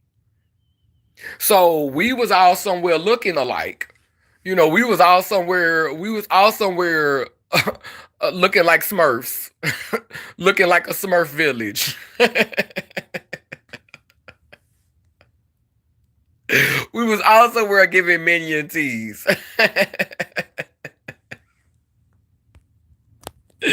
Giving you some Smurfs, honey. Giving you the Who village. Everybody looking alike. Colorism just divides us more. That's right. They're jealous of Netta. I personally believe that. They were and one thing somebody else said I could definitely agree um is that you you, you could be jealous of somebody because you could be jealous of somebody who has less than you materially. You could be jealous of somebody because they're more talented than you, because they could get a man and you can't, because they attract people to them. People feel more comfortable around them because of their light. Like you could sincerely be jealous of a person for things like that. Period. Like resources are not the only thing that we covet. Like material things aren't the only thing that we covet. The whole reason why I think this matrix has been set up for us to covet material things and capitalism is for people who were never important naturally. Because you know, we some of us are just naturally popular. Some of us just naturally know how to like we used to have this thing when we were younger girls, when we would go to the club, like we sit at this bar after it was over with. It's not open now. It's called Papa Joe's. But we used to go to this bar after. So Papa Joe's was a strip club that was for transsexuals. Back in the day, they didn't call it they called us female impersonators. So the club was on Bourbon Street. It should be a historic landmark, and they shouldn't have been able to close it down, but they were able to close it down. And after we left Papa Joe's, we went to go hang out after at this after spot called La Roundup, or we go to the Double Play. Now the Double Play was owned by a Caucasian trans woman. And so these was our two safe spaces to go right off of Dauphine and St. Louis, I think. So we go there after work and we be sitting in the bar, sitting around the bar, and you always knew a girl who had that, you know, that just had that quality, just had that oomph. Because when she walked through the door, everybody, if you was talking to a date, if you was talking to the bartender, if you was talking to your sister sitting on side of you, when that girl walked in, everybody turned and looked at the door. Everybody turned and looked at the door and looked at her. Had nothing to do with money, had nothing to do with status, had nothing to do with this or that. She just had it. She just had that swag. She just had that appeal. And that's something you can't buy. And Netta has that. Netta has that. Netta don't have to go and lay on no table and get nothing done. Netta don't have to have do all of the do things to her, do stuff to her skin. Netta just has a personality and a spirit and an energy that just draws people to her, and that is what I'm talking about. When some of us just have a spirit that draws people to us, and there are a lot of people who are jealous of people who just naturally have that type of presence, who naturally just have that type of being that they're just a light and they naturally possess that and they naturally draw people to them. And so um because society tends to be jealous of people like that, people who are just magical like that. I'm gonna use the word magic. People who are just magical like that. Um, we created capitalism. We created this pursuit of material things and this chase of these things that you really honestly have to be a puppet in order to get these things that pull us away from being an individual, these things that pull us away from being autonomous, these things that pull us away from standing out, and they cause us to want to blend in so that we could be accepted and we could eat from the big pile, so that we could sit with so and so and sit with so and so. And so you put down your gifts, you put down your magic, and you bury those things in the sand that make you stand out and give you character and make you different from others. You bury those things and you try to blend because you want to go and sit at this table. You want to be one of the girls. And you see it in the show because even though those girls were different complexions and different shades, a lot of them had the same body, the same wig.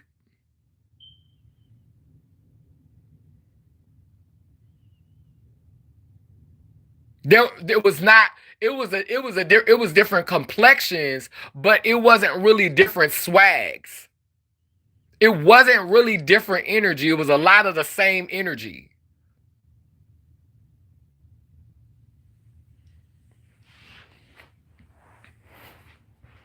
And and so we created this matrix in order to strip people of their magic and get them to use their energy to feed assimilation, to feed blending in, so that people who are not really gifted, people who are not really talented, people who would not stand out otherwise, so that they can have a chance to feel big and to feel important and to feel empowered.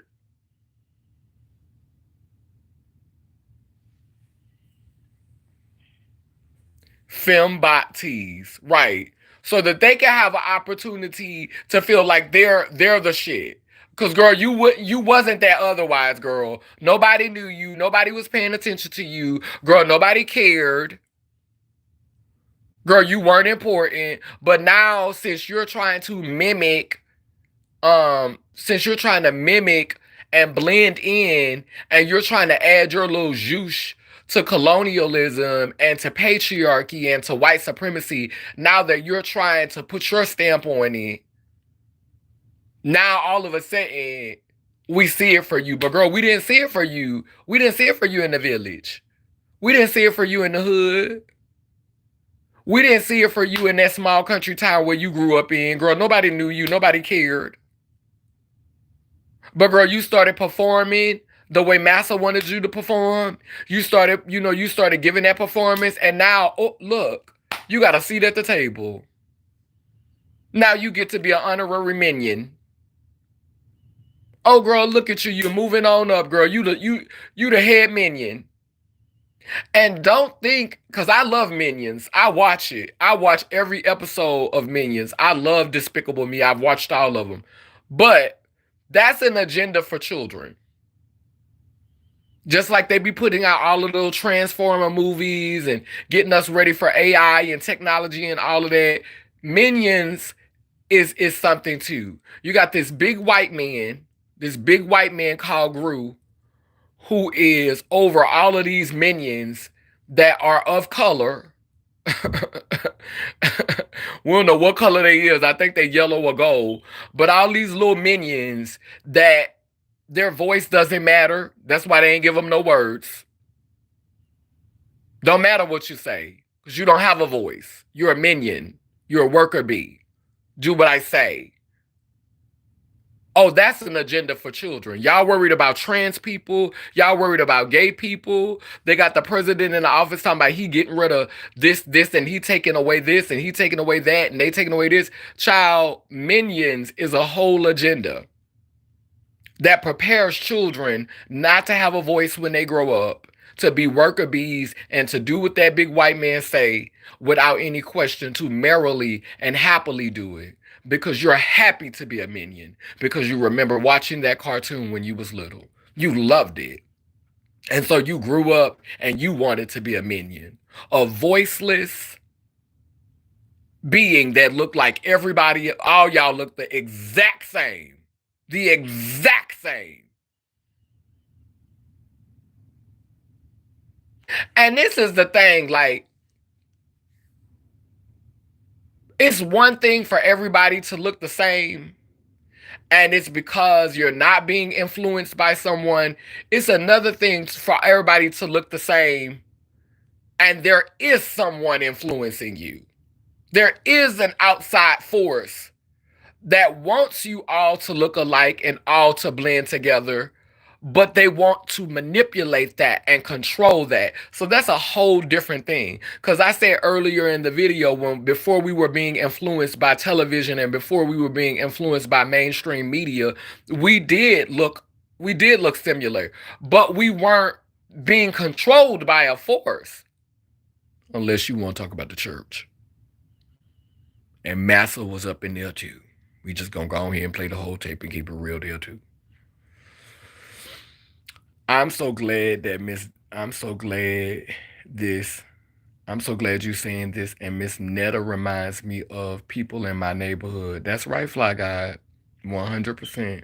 Yeah, I don't get why they calling the girl with the afro a brick, because to me, her face was more feminine than a lot of the other girls on the show, and they were reading the afro. And that was colorism. Colorism, texturism, and she was the only one who had that hair, and her makeup was the heaviest. So I think that they intentionally wanted her to be that. I think there may have been a side conversation, or maybe she wanted to stand out, maybe she wanted to do it, but you saw other pictures of her with less makeup on. You know, when you the more makeup you wear, because to me, I think that I look more clocky now. I have on some foundation today. I have on something. I think I look more clocky now. But I think I look more tranny. I think I'm giving more tranny vibes now. I think you could see more definition in my face and all that. I think I look more tranny vibes now. And when I was younger, that's when I used to get clocked. When I wore straight wigs and I wore lashes, and I never really wore makeup, but when I did anything extra, that's when the boys would get my tea like that. But when I didn't wear the lashes and I ain't wear the wigs, oh, bitch, I would get through. Like, bitch, I would get through. You have to talk to me and hold a conversation with me in order to get in. But just in passing, child, I remember when I was young, I used to put on a headscarf and put on some hoop earrings and call it grace.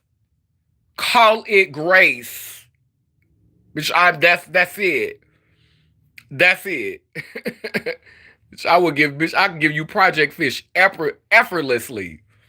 Yeah, I don't think I said that in the beginning of the video. Crystal was not the hardest girl. There were a couple of more girls that were harder than her. But the way that they had her dressed and the way that they covered her up, she was probably the only girl that was comfortable enough to embrace that, because again, she was the only girl that was comfortable describing herself as non-binary. You know, some girls, they know in their mind that they haven't reached the level of fishiness that they want to reach, and so they're insecure, and so they don't, they're not comfortable with being perceived in a certain way. So definitely, I think that out of all the girls there, she was probably the most securest, But I also think that there is something going on with her that makes her feel the need to take up that much space. So while I think that she is secure, I also think that there may be some insecurities there as well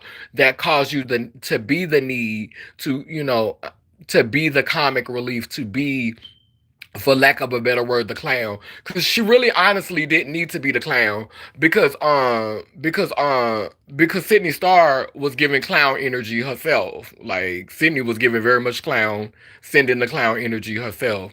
So I think, but Sydney needed somebody to be the understudy. Like Sydney needed, Sydney could just be the clown by herself. Like, but Sydney was bringing clown energy. Like she was very much clown car. Like Sydney was very much giving Sydney the clowns. So but you needed an underling. You needed like another girl to come in and send in the clowns with you, girl. It was giving very much like, but I don't know what made I don't know what made um Crystal feel the need. Like I said, I when you saw the pictures, it was so different because when they were showing Crystal pictures and the way Crystal showed up at the space, when they were showing her pictures, I was like, wait a minute, hold up, this is like two different people. Like the pictures of her were night and day, and you could tell that she had on a ton of makeup that she did not need.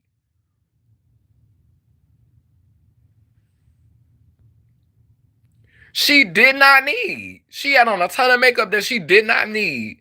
And it was other girls on there that were brickier than her, but they weren't comfortable. And and maybe she was comfortable with it because she saw herself as non-binary. Because I could see, some of the other girls who I thought were brickier, child, they might have been heated with Sydney Honey because I think Sydney do end up getting popped a couple of times on the show for her mouth. And I was like, wow, not you creating a space and having a fight and getting mauled.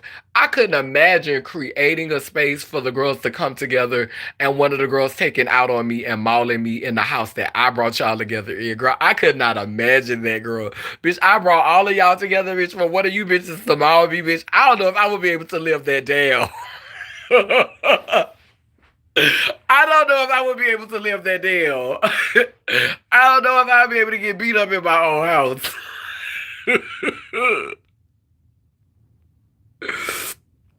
Wait a minute. Wait a minute. We also reading. Yeah. I like a lot of black trans women. Clocky means wait. It's like a lot of black trans wait. It's like a lot of black trans women. Clocky means monoracial black features. Yeah, clocky is you having like stuff that reminds you, hey, you are a Negro. It's like almost for a black girl being clocky means, bitch, we can still tell that you're a Negro. We can still tell you still have those Aborigine features, those original people features, and you need to get rid of those because you're not blending in with colonialism. You're not showing up in the way that you need to show up in this white imperialistic capitalist Caucasian gaze. You're not. It's not giving. It's too much negritude. What's going on here? There's extra nose. You know what I'm saying? There's extra nose. Like you know how that melanin it sustains itself. It ages slowly. The girls who be bricky. Let's be clear. Let's be clear, because I want to say this to the girls who are who are quote unquote bricky. That's a gift. Being a bricky girl, because Miss Thing, the bricky girls age well. Oh, the bricky girls age well, so don't ever feel bad about your brickness. I'ma say that. Baby, I know girls when we was in our 20s, those girls looked like football players. Those girls looked like quarterbacks. But bitch, now we nearing 50, them bitches look good. Oh, bitch, a bricky bitch? You remember how Angela Bassett was and what's love got to do with it and how Angela Bassett look now? So, ma'am, don't ever be ashamed of your brickness. Don't ever, don't ever be ashamed of your brickness. Girl, be the baddest brick there ever was, girl. Because that brickness will stand the test of time, honey. Gravity works slower on that. And bitch, they'll try to read you and make you feel bad about your brickness, girl. And girl, you'll be around here getting pumped, girl, trying to be soft, girl. Then the next thing you know, girl, you're in your 30s, girl, and your body is sagging, girl, and you somewhere looking like a bulldog and a pit bull, girl. Bitch, somewhere looking like you got a mouthful of nuts in your mouth, girl, looking like a squirrel with a mouthful of nuts, girl, because you let them girls play in your face, girl, and read you about being solid and not being soft and cunty enough, girl. Miss Thing, girl, them bricks, a brick ages well.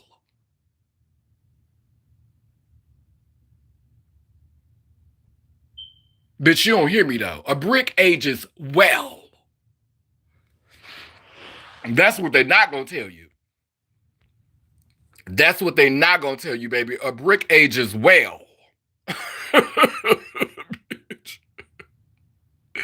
It's me, baby.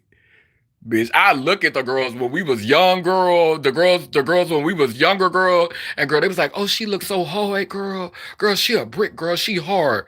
Girl, 20 years later, bitch, your body falling apart. Bitch, me included. Bitch, staggy down, bitch. Bitch, I wish I had, like, because when I was younger, I did have an athletic aesthetic. But girl, I did not want to be a brick. I did not want to be a brick girl, so I got castrated. I got my hips done. Bitch, I moaned out. You know what I'm saying? I had the sex change. And so I like my body, but it's harder for me to retain muscle mass. Bitch, my motherfucking booty feel like water, bitch.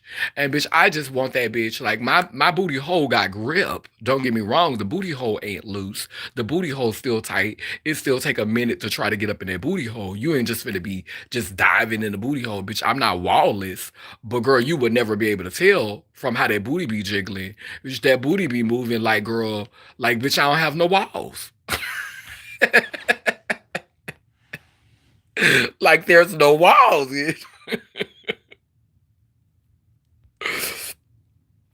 I I think you're beautiful in all styles. I think TS beautiful when she dress up. I never see her just chilling. You're making great points. Be confident. Don't need all the extras. Exactly. Hey, Golden Queen. Very true. She always was. Send in the clowns. I would be I would be under the jail. Yeah, Sydney said that girl. Right. For somebody beating you up in your own house, bitch, I would be under the jail, girl. Yeah, Sydney said that girl. Remind her of herself. Yeah, I said that I sure like I definitely could relate to that narrative. Yes, I agree.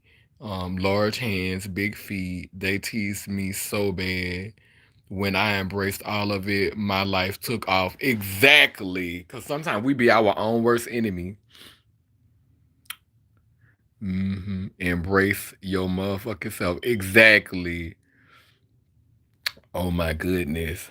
I don't see what's wrong with all of us just doing what we want for ourselves. Why judge people's choices the way you say clowns be having me rolling? I be putting some steak on it, don't I be sending the clown teddy. Yes. Come on, clown show.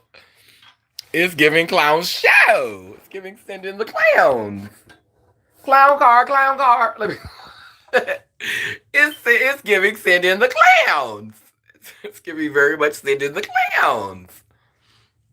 But yeah, so that is my review for the first two episodes of the Girls Club. I don't know if every time I review, I'm gonna feel like, putting on a wig and a lash and some makeup, so don't hold me to this. Don't have these expectations. Don't put these expectations on me. But the first time in my introductory to the Girls Club,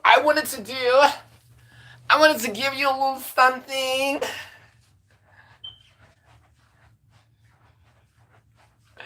So I gave you a little something. I actually put some effort forth into a look.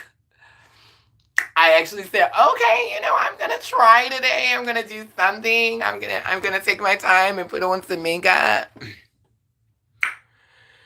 I'm gonna put on some foundation, a little highlighter, a little contour for the nails. I'm gonna do a little something, give you a little hair toss, give you a little hair flip, a little satin. I started to wear this one.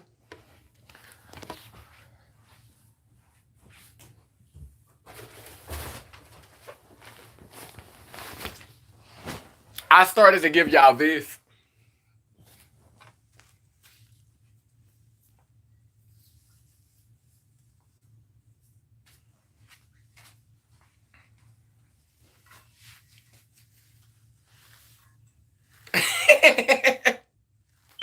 I started to give y'all this.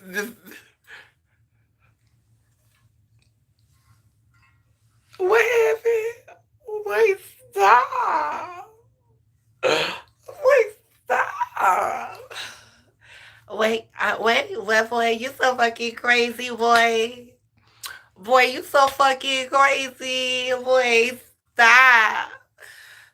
Boy, stop. Please stop. Please stop. Oh, wait, hold on. Girl, wait a minute, hold on. Girl, how this bitch go? Girl, y'all know I don't be wearing no wigs. Wait, hold on. Girl, I want to see what this one was giving, girl, because I ain't never put this one on my hair, girl. Girl, what happened? Girl, stop. Girl, we playing in wigs today, baby. Oh, we playing in wigs today, baby. That 613 carries you, huh? Girl, we playing in wigs today, baby. Baby. Girl, stop, girl. Girl, what happened, girl? Girl, stop it, girl. Girl, what happened, girl? Stop it, girl. Girl, stop. Oh, girl.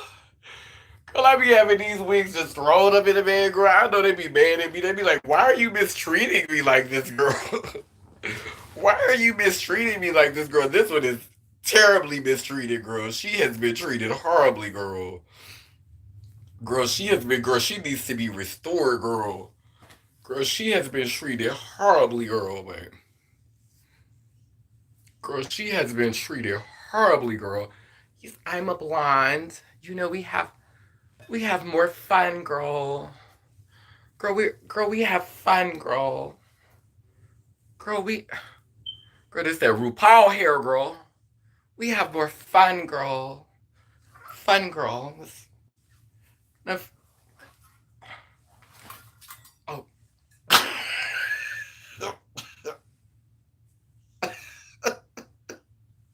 Wait a minute, girl.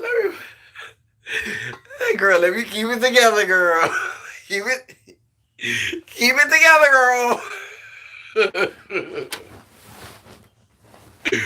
Girl, let me keep it together, girl. She was giving, girl. I might have to restore her, girl, because she did give me a little life momentarily, girl.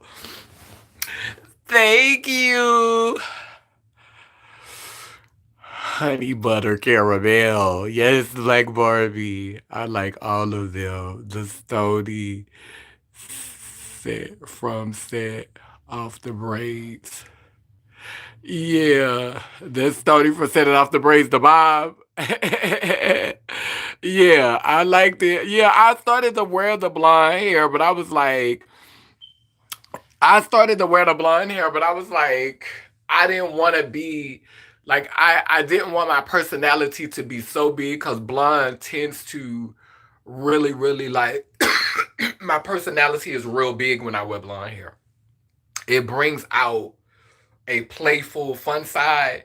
And since this is my first time talking about it, I wanted to set a serious foundation. So those of you who are just coming on, when you go back to the beginning of the video, I kind of like laid my foundation before I started playing with the topic.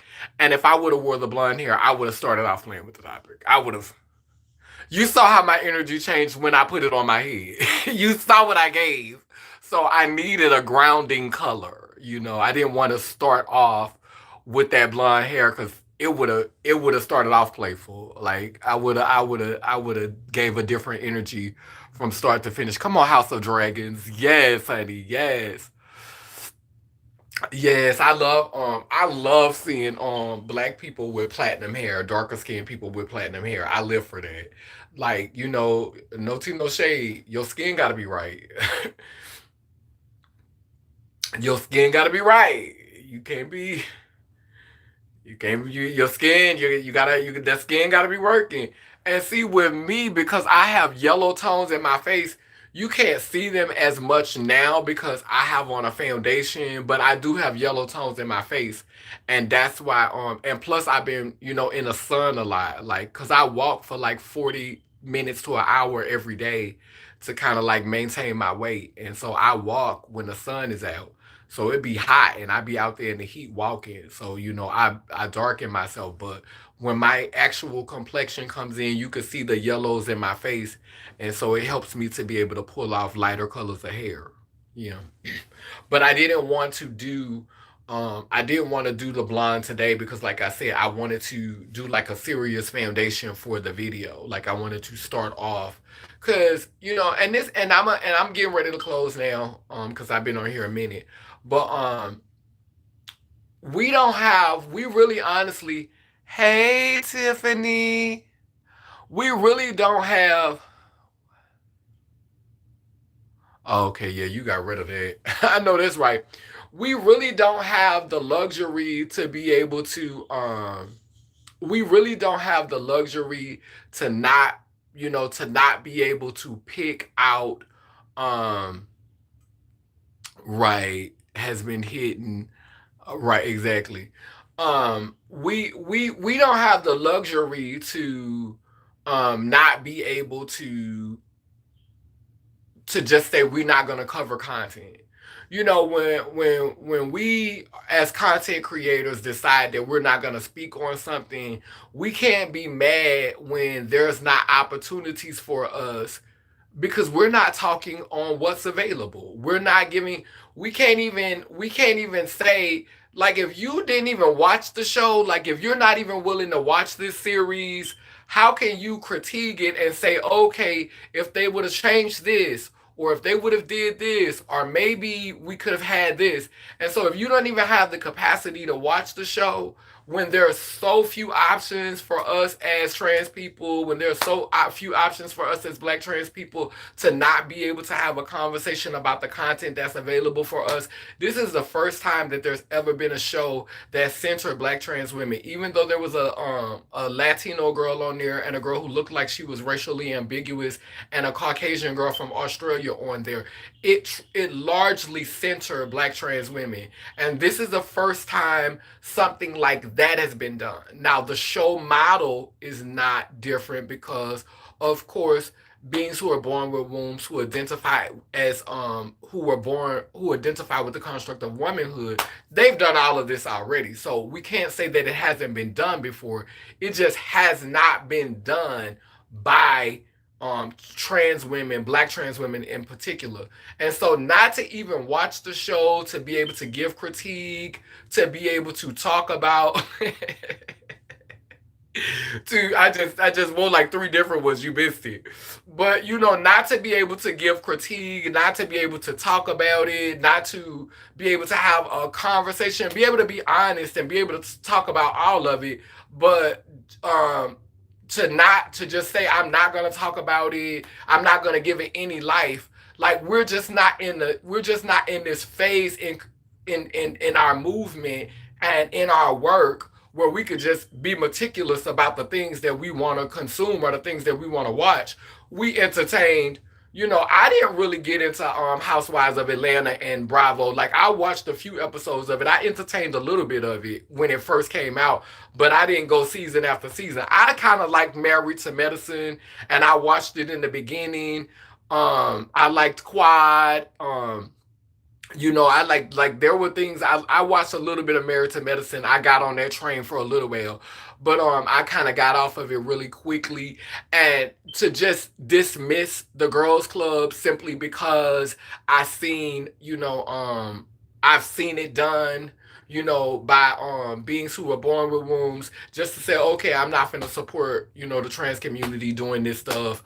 I don't want to see that. I just personally think, after hearing it, because I heard Diamond say that she wasn't gonna watch it, and when I heard her say it, I was like, oh well, damn. Let me check let me check my stuff because I want to be down to earth and I want to be open minded and I don't want to be one of those you can't sit with me girls.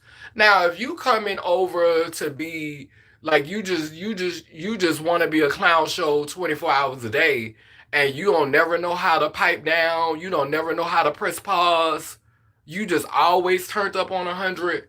I'm almost 50 years old. My nerves get bad. I'm gonna be honest with you. Like, I can't do the turn up from sun up to sundown. It's a time and a place. Like I have to acknowledge my limitations. It's not that I think I'm better than you. It's not that I think I'm more than you. It's that I'm almost 50 years old. It's not always a turn up. I'm not always on that type of time. So, if you don't want me to rain on your parade, then maybe not. Maybe not. Like when I was younger, I used to be, every time I was out in public, I wanted to twerk and I wanted to, yes, work. I've been there. I'm not there anymore though. The stone is rolled away. I'm not there anymore. And so my turn up, I'm not always on a turn up. But I try not to be like a bougie, stuck up person who is like, oh, you can't sit with me, and I don't riff raff, and I try not to give that energy. Oh, you're too ratchet, you're too ghetto. I try not to do that energy. I try not to be that person. I try to make space for everybody. I do. I sincerely do. But if you always turned up, if you always on 10, if you don't have a volume switch that you could cut down sometimes just naturally, we're probably not gonna vibe. We're probably not gonna vibe. And you're gonna take it as shade. You're gonna take it as me being stuck up. It's not though. I just I've been through things, and it's generational. I'm an older girl. I come from a generation where Trey would bust you in your mouth. Where Trey would pitch bottles and bricks at you when you was doing too much. And they never did it to me per se, but I used to hang with girls who would get bricks pitched at them for doing too much, who would get bottles pitched at them for doing too much. Because I've always tried to be open minded and make space for other girls. I would get clocked by the girls that I hung around. And so I would end up getting messed over because this girl was doing too much. I'm not a do too much girl. It's a time and a place. And I've also invested enough in my transition and invested enough in the way that I carry myself. I know that I can pull off certain things when I want to give a little bit extra, when I want to do a little bit more. I know that it's not going to be perceived as this gay man being, pushing his sexuality on you. It's not going to be perceived that way. It's perceived as maybe a woman being loose, maybe a woman being ghetto, maybe a stud or a dyke doing a bit much. It's perceived in that way, and that's less intimidating and less aggressive. So yes, there are times when I do take advantage of that privilege that I worked for, but I don't even abuse that. I really be minding my business, keeping it low key for the most part. But I'm not gonna sit up here and say when I done got a few sips in me that I don't do a little bit more. I don't give a little bit more. I don't be a little extra. I'm not gonna say there's never been a time where I was cocktailed and feeling myself and I didn't do a little bit more. Yes, Lash. Baby, I seen it happen to other girls. It's so beautiful that the children can be because it was dangerous to be. Yeah, back in the day. Hey, Tiffy. Yeah, so yeah, back in the day, we couldn't pull off what these girls could pull. We couldn't do what these young girls could do. We couldn't do half of the stuff that these girls could get away with now.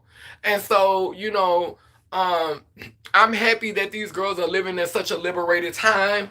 And I hope that the girls from the girls club, I hope that these girls will grow from this experience. I hope that these girls will go on to have amazing opportunities.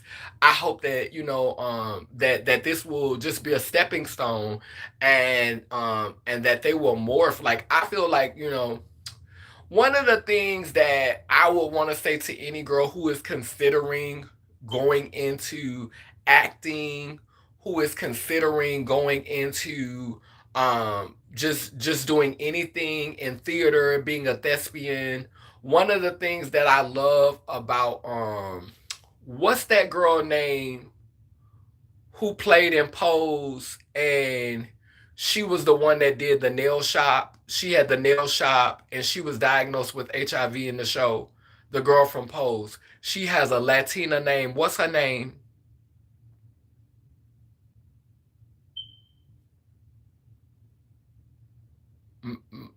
It start with an M, don't it? She could sing, and she's light skinned. She's like, I think she's like Latina, and she was on Pose. And she was diagnosed with HIV on the show. Rodriguez, yes. What I love about her aesthetic is that, yeah, yeah. I don't know if Michelle is the first name though, but I know it's something like that. But what I love about her aesthetic is because she doesn't have an outrageous body, because she doesn't have an outrageous body, she can be cast in different role types. Like, she has a fluidity that allows her. MJ Rodriguez, yeah. She has a flexibility that allows her to be it's MJ. She has a flexibility that allows her to show up in a multitude of ways. And I think a lot of us, we get pressured to like a word that 100% pure love used at the beginning of the life. We get pressured to become fembots. We get pressured to get all of that body and all of them titties, and then we trap ourselves because now we limit our fluidity, how we're able to show up. You don't know how you're going to feel when you get older. And you don't know if you're going to have the resources to be able to do like the Kardashians do, and go and get that stuff sucked out of you and go and get that stuff removed out of you. And when it's sealed, it's more dangerous than you getting your own fat removed out of your ass. Than you getting some body fat removed. Than you getting that removed out of you. Look at what K Michelle had to go through. So you don't want to box yourself in. This is why I don't encourage girls to get pumped. This is why I don't encourage girls to go and get all their work done. Don't allow yourself to be pressured into being femme fatale, to being the fishiest girl ever. Oh, that must be what MJ stand for. It must stand for Michaela. Okay. So don't allow yourself to be pressured, peer pressure, because I got my hips done out of peer pressure. I always had ass. I always had a big booty. But a girl from Atlanta who was body down. I mean, body down.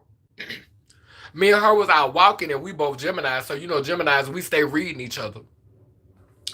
And she was like, bitch with that football player ass. Yeah, you got a big booty, but you got a big boy booty. Your booty sit up high. It look like a basketball. Bitch, you ain't got no hips. But there are women that don't have. Remember when remember back in the day, Gina on Martin, Gina didn't have no hips. Um it was a lot of girls who were so athletic, they had tight bodies and they didn't have hips. But I allowed peer pressure because all of the girls was getting pumped because I was a girl that did not want to get pumped. I did not want to get pumped at all. But I got peer pressured into getting pumped. And what I don't like about it is when I slim down and I get really, really skinny, the seal is always there. And so my body doesn't look exactly the way that I want it to look. But I'm not going to let that stop me from losing weight. It just is what it is. I made my choices, deal with it. But but yeah, um if I wouldn't have got body work done, I would be able to because having bottom surgery caused me to start spreading as I got older, getting castrated, having body surgery. It don't give you like the full round hips that start at the top, but it will give you like the saddlebags, like your legs soften and you start to get like you may not curve from the top down, but you will do like that. Like you'll come down like that, and then you'll give a more heart shaped ass because you start to spread as you get older. So I would have been fine with that natural spread. I would have been fine with not having the roundness from the top. I ain't really need that. I could have did without that. You know what I'm saying? But I was 23 when I got my hips done. I was 23 years old. I did not have my critical thinking matter. Peer pressure. It's peer pressure. I got all my work done around that age, 23. You know what I'm saying? So you're not fully thinking, you're not fully present. And so don't let people pressure you into making your body making your body into something that is going to be hard for you to reverse. And then say you want smaller titties when you get older. Now you got to have surgery to have that skin pulled together because if you get some big ass bags in your chest and you decide you don't want them big ass bags no more, when you take them bags out, now your skin is floppy and saggy. Then getting your face done, getting too much work done in your face. When you age, it causes gravity to kick in and it pulls at your face. And so you sitting here looking like droopy. So just always be mindful that the less you get done to your body, the less you physically do to your body, the better you age. The better you age, the less seal, the less work, the better you age. Speak, because the need to look a certain way, the need to look a certain way, pressure. Look at all the ladies now, 30 and 40, they health is challenged. Yeah, it's a lot. It's a lot. It's a lot. It's a lot. It's a lot. Thankfully, I did not get a lot of seal. I didn't. I wasn't a girl that got a lot. I got a nice amount though. Bitch, I got $600. I got two doubles in my hips. And I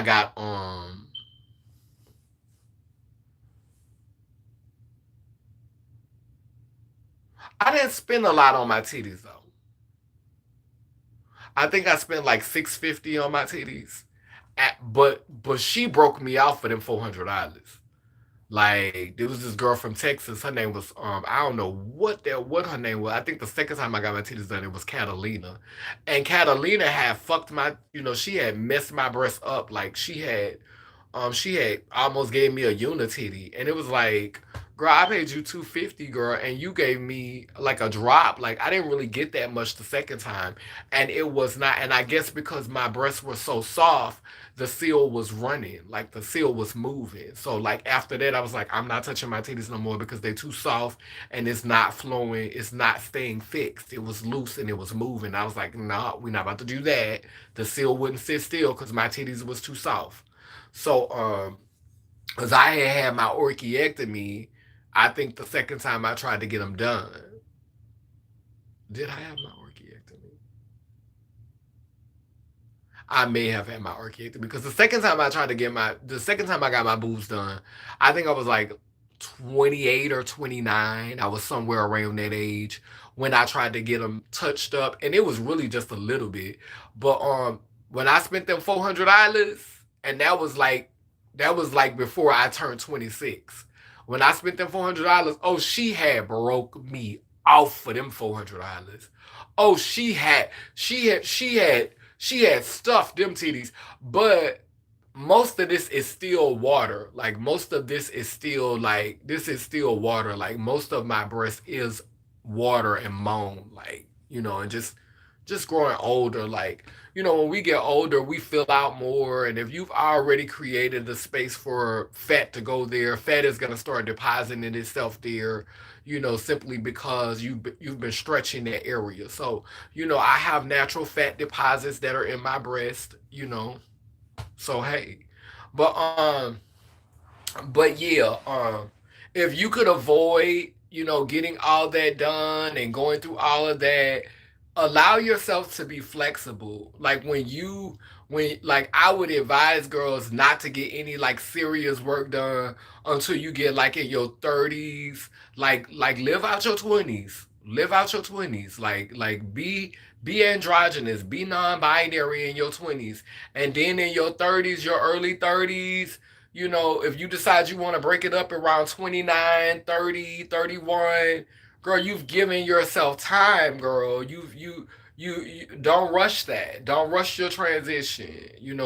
Take you a moan here and there, take you a testosterone blocker so that you could be glowy and so that you could be a little soft. But girl, don't abuse that stuff, girl, because I promise you, you will age so much better.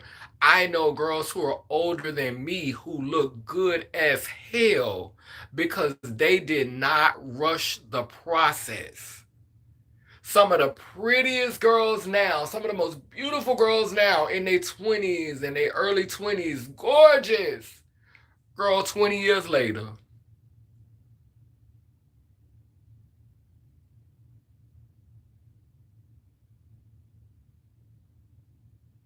It's a Whitney Houston song.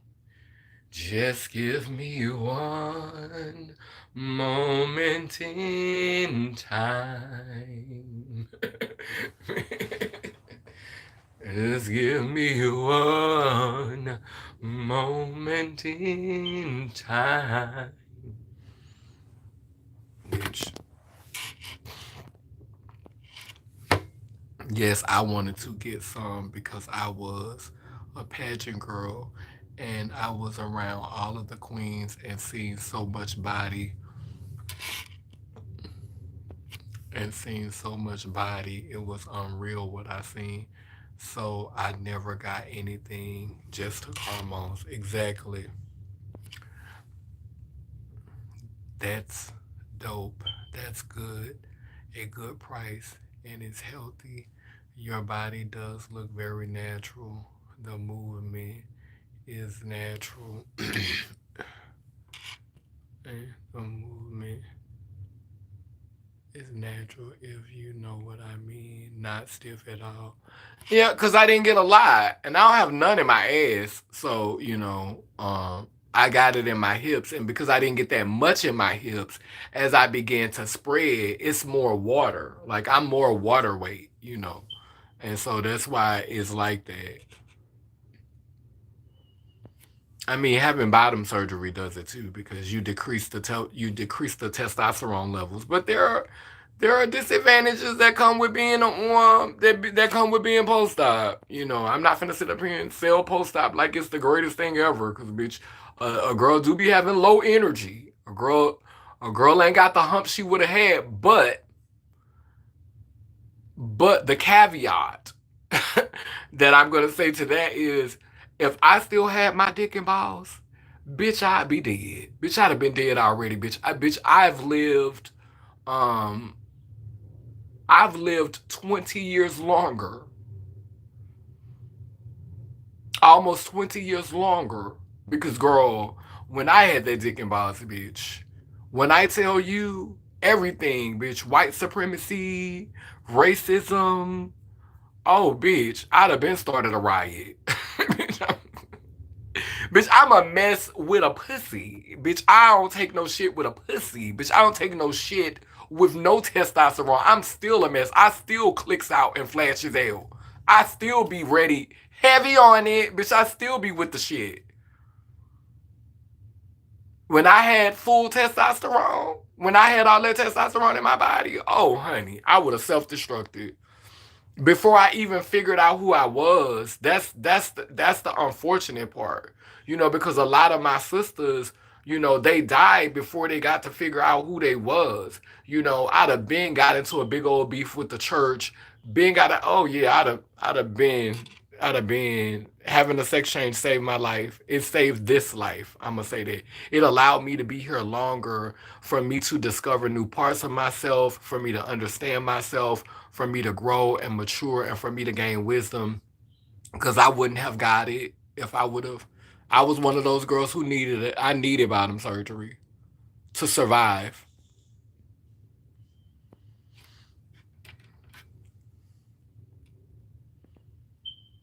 Bitch, Massa wouldn't have been able to. Massa would have went on ahead and got rid of me.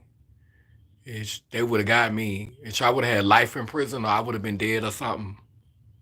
I'd have been reincarnated. I'd probably been running around here as a 10-year-old child by now, because I'd have been reincarnated by now.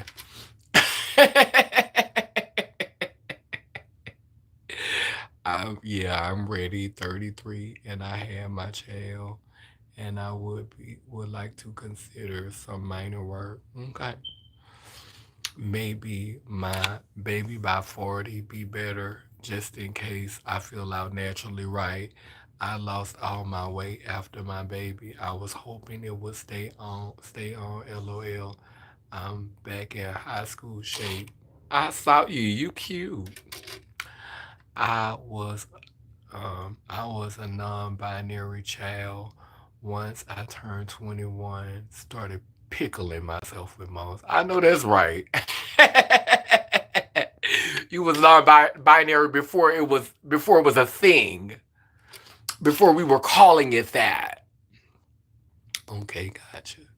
Let me say it's like growing into womanhood, like a boo woman. My body changes as she matures through life phases. Yeah, like a change when she has, yeah, like it changed when she has a baby. Yeah, and it does. Gradually, your body continues to change. I feel like I feel you. I think once you're more calm now, I got you. Yeah, I have a temper myself. I do know of my hormone level balance or not. I love that for you then, not massa, lol. That's what I call it. My castration saved my life. Watching your videos inspired me to pursue that. Exactly. People don't understand. It's not for everybody. It's not for everybody, but there's some of us, if you're an empathic person and you feel everything and you don't live long enough to get past the programming, you don't, like, because it's like this box that you're in. I was going in and out of jail. I've always been an advocate. I've always been a leader in my own right. I've always wanted to stand up for people. I've always had that type of energy. And when I had all of that testosterone in my body, um even with the hormones, it was just a rage. And I wasn't getting into it with my sisters. Even though I was the black sheep in the community, I was always on the outs of the community. They was always looking at me crazy. But I had a particularly angry spirit when it came to racism, when it came to bullying, when it came to the prison industrial complex. I didn't know how to keep my mouth shut. I didn't know how to put my head down and be and submit, you know, because I feed off of energy. And when you feed off of energy and you got a lot of testosterone in your body, I still feed off of energy. That's why I have to be careful about spaces that I'm in. And if you'll notice how my energy changes when it's a few people on the live versus a whole bunch of people on the live, because I'm receiving a charge. And so imagine having testicles between my legs and being in a situation where a whole bunch of people is being hyped up and a whole bunch of people is upset and a whole bunch of people is mad and feeling like they've been mistreated and feeling like they've been wrong. And I just start getting a charge and I'm getting charged and I'm getting charged. And the next thing you know, I'm ready to start a riot. The next thing I know, it's war. And I hadn't figured out, you know, who I was. I didn't know who I was. You know what I'm saying? And so um I don't regret having the surgery done. I think I'm thankful that I was built for it. I'm thankful that I've always been, you know, sexually, I've always been the bottom. You know, I've always been the girl who liked receiving. You know, my dick was very much a take it or leave it situation.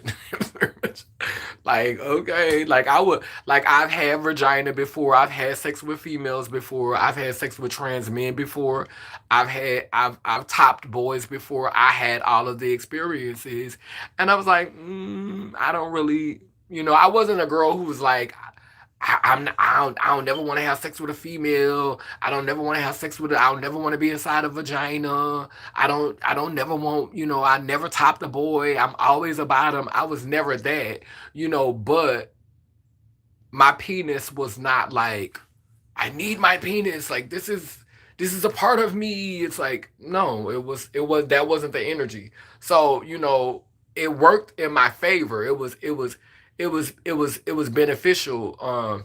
There are complications that go along with that, you know, which I'm still working on. When you make that decision, there are complications that go, you know, there are things that go into that. There are inconveniences that come with that. But, you know, I know for a fact that I would not be alive if I had not had my sex change. If I had not had bottom surgery, I would not be alive. You know. So that's the caveat, is that I was able to live, to have more experiences, because I was a girl that realized, okay, girl, if you gonna stay here and you gonna be able to maneuver, girl, because I don't understand how a lot of black men do it. I don't understand how a lot of black males do it. I don't understand how a lot of pre-op trans women do it. Fully functional. I don't understand. I don't understand it. Bitch, I don't understand it, bitch. So I had so much rage in me. Like I was, bitch, when they say angry, girl, I was angry. I've been watching your content since Tila Love days. I started calling people punks. Watching your videos because I used to wear out the word punks, huh? I love your transparency. That's beautiful. Come on, Purple Ones. Y'all, let me light this candle because we've been on here for 2 hours and 17 minutes. My lives have been getting so long. Like, I be enjoying Joseph with y'all, though. So, we're going to do 3 candles today because we didn't know. Girl, so was that a comment from me talking about TS? Girl, people, like we not allowed to have an opinion of a public figure. Like, where they do that in? How can I not have an opinion of a public figure? That's like me saying people can't talk about me, and I got all of these videos on the internet, but nobody can speak on me. Yeah, you can. Like, you can talk about me, and if it's worth it, I'ma respond. Period. If it's worth it, if I feel the need, I'm gonna respond. Because I'll definitely respond to a few lies. Past.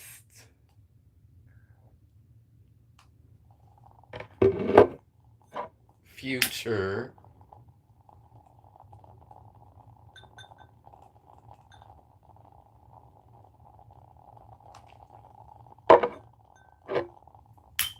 present.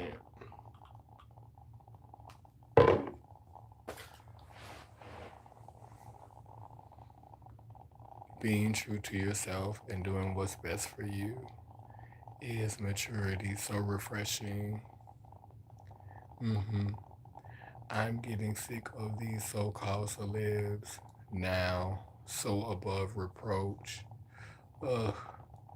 Yeah, I'm gonna try to get one of my female friends to go live with me next time I go live, cause her name is Atia, and she live in Philly.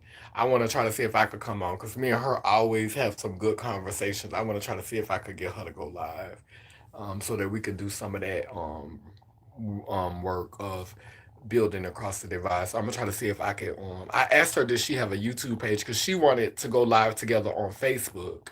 And I don't really be going live on Facebook like that, because once I go live on YouTube, I'll be like, chill, I'm spunt. Like, I don't know. Um, I need to get some candles to give me some candles. Yeah, I love them. I swear by them. So, so we're lighting these candles in honor of all of the people who have transitioned this realm physically since we've been away from our since I have been away from my altar, which I've pretty much been at the altar a lot lately, which is necessary in this climate.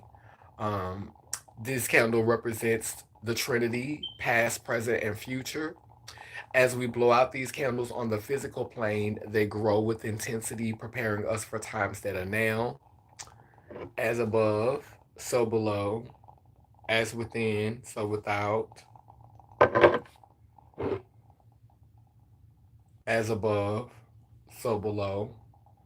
As within, so without. As above, so below. As within, so without.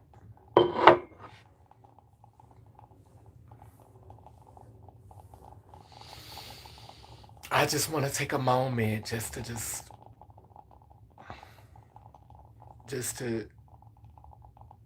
just to remind ourselves, just to be rooted and just to be present and just to check in on ourselves and just to take care of ourselves, you know. Because if you don't, RuPaul said this and I agree. If you don't love yourself, how the hell you gonna love somebody else? So make sure you're taking care of yourself. Make sure you're loving on yourself. Butt naked, wash face, bald head, however you show up. Make sure you are loving on yourself. Make sure you're being present for yourself. Make sure you're holding yourself accountable. Make sure you're having those tough conversations with yourself. I talk to myself all the time. Baby, I be running it, laughing at myself and everything. Never be ashamed to have a conversation with yourself, because you're talking to the ancestors that exist within you. Amen and woman. Down but down that I say cool, it keeps spinning and turning. Iangani, Iyanko, Kalukalo, which means I am a child of God goddess. And if I am, you know you are. Bound and round, both circle and square, we do speak life. Operations beware. Sending healing to those in despair. Il Babosawa. We come in peace. No harm to any. Leilem Leiler. I would like to, as always, thank my moderator. We missed you today, Faith, but you'll watch the playback. But I want to thank my moderator for coming in the clutch, having my back before the trolls came. 100% pure love, and just for everything that you shared in the chat today. Thank you, Golden Queen, for everything that you have shared in the chat today, and all of those who were in the beginning of the live. My Mada came through, who has been very impactful on my life and who has contributed so much to my life. And hopefully, I could get Mada on a live one day. Mada, like, Mada is old school, so y'all gonna have to bear with Mada. But Mada got a good heart, and has helped me with so many things, and I love her for that. She calls her transition my me. She was born female, and she have 3 children, but definitely a whole one, definitely a purple one. So I love Mada, and one day hopefully I can have Mada on the show. Um, Past, future, present.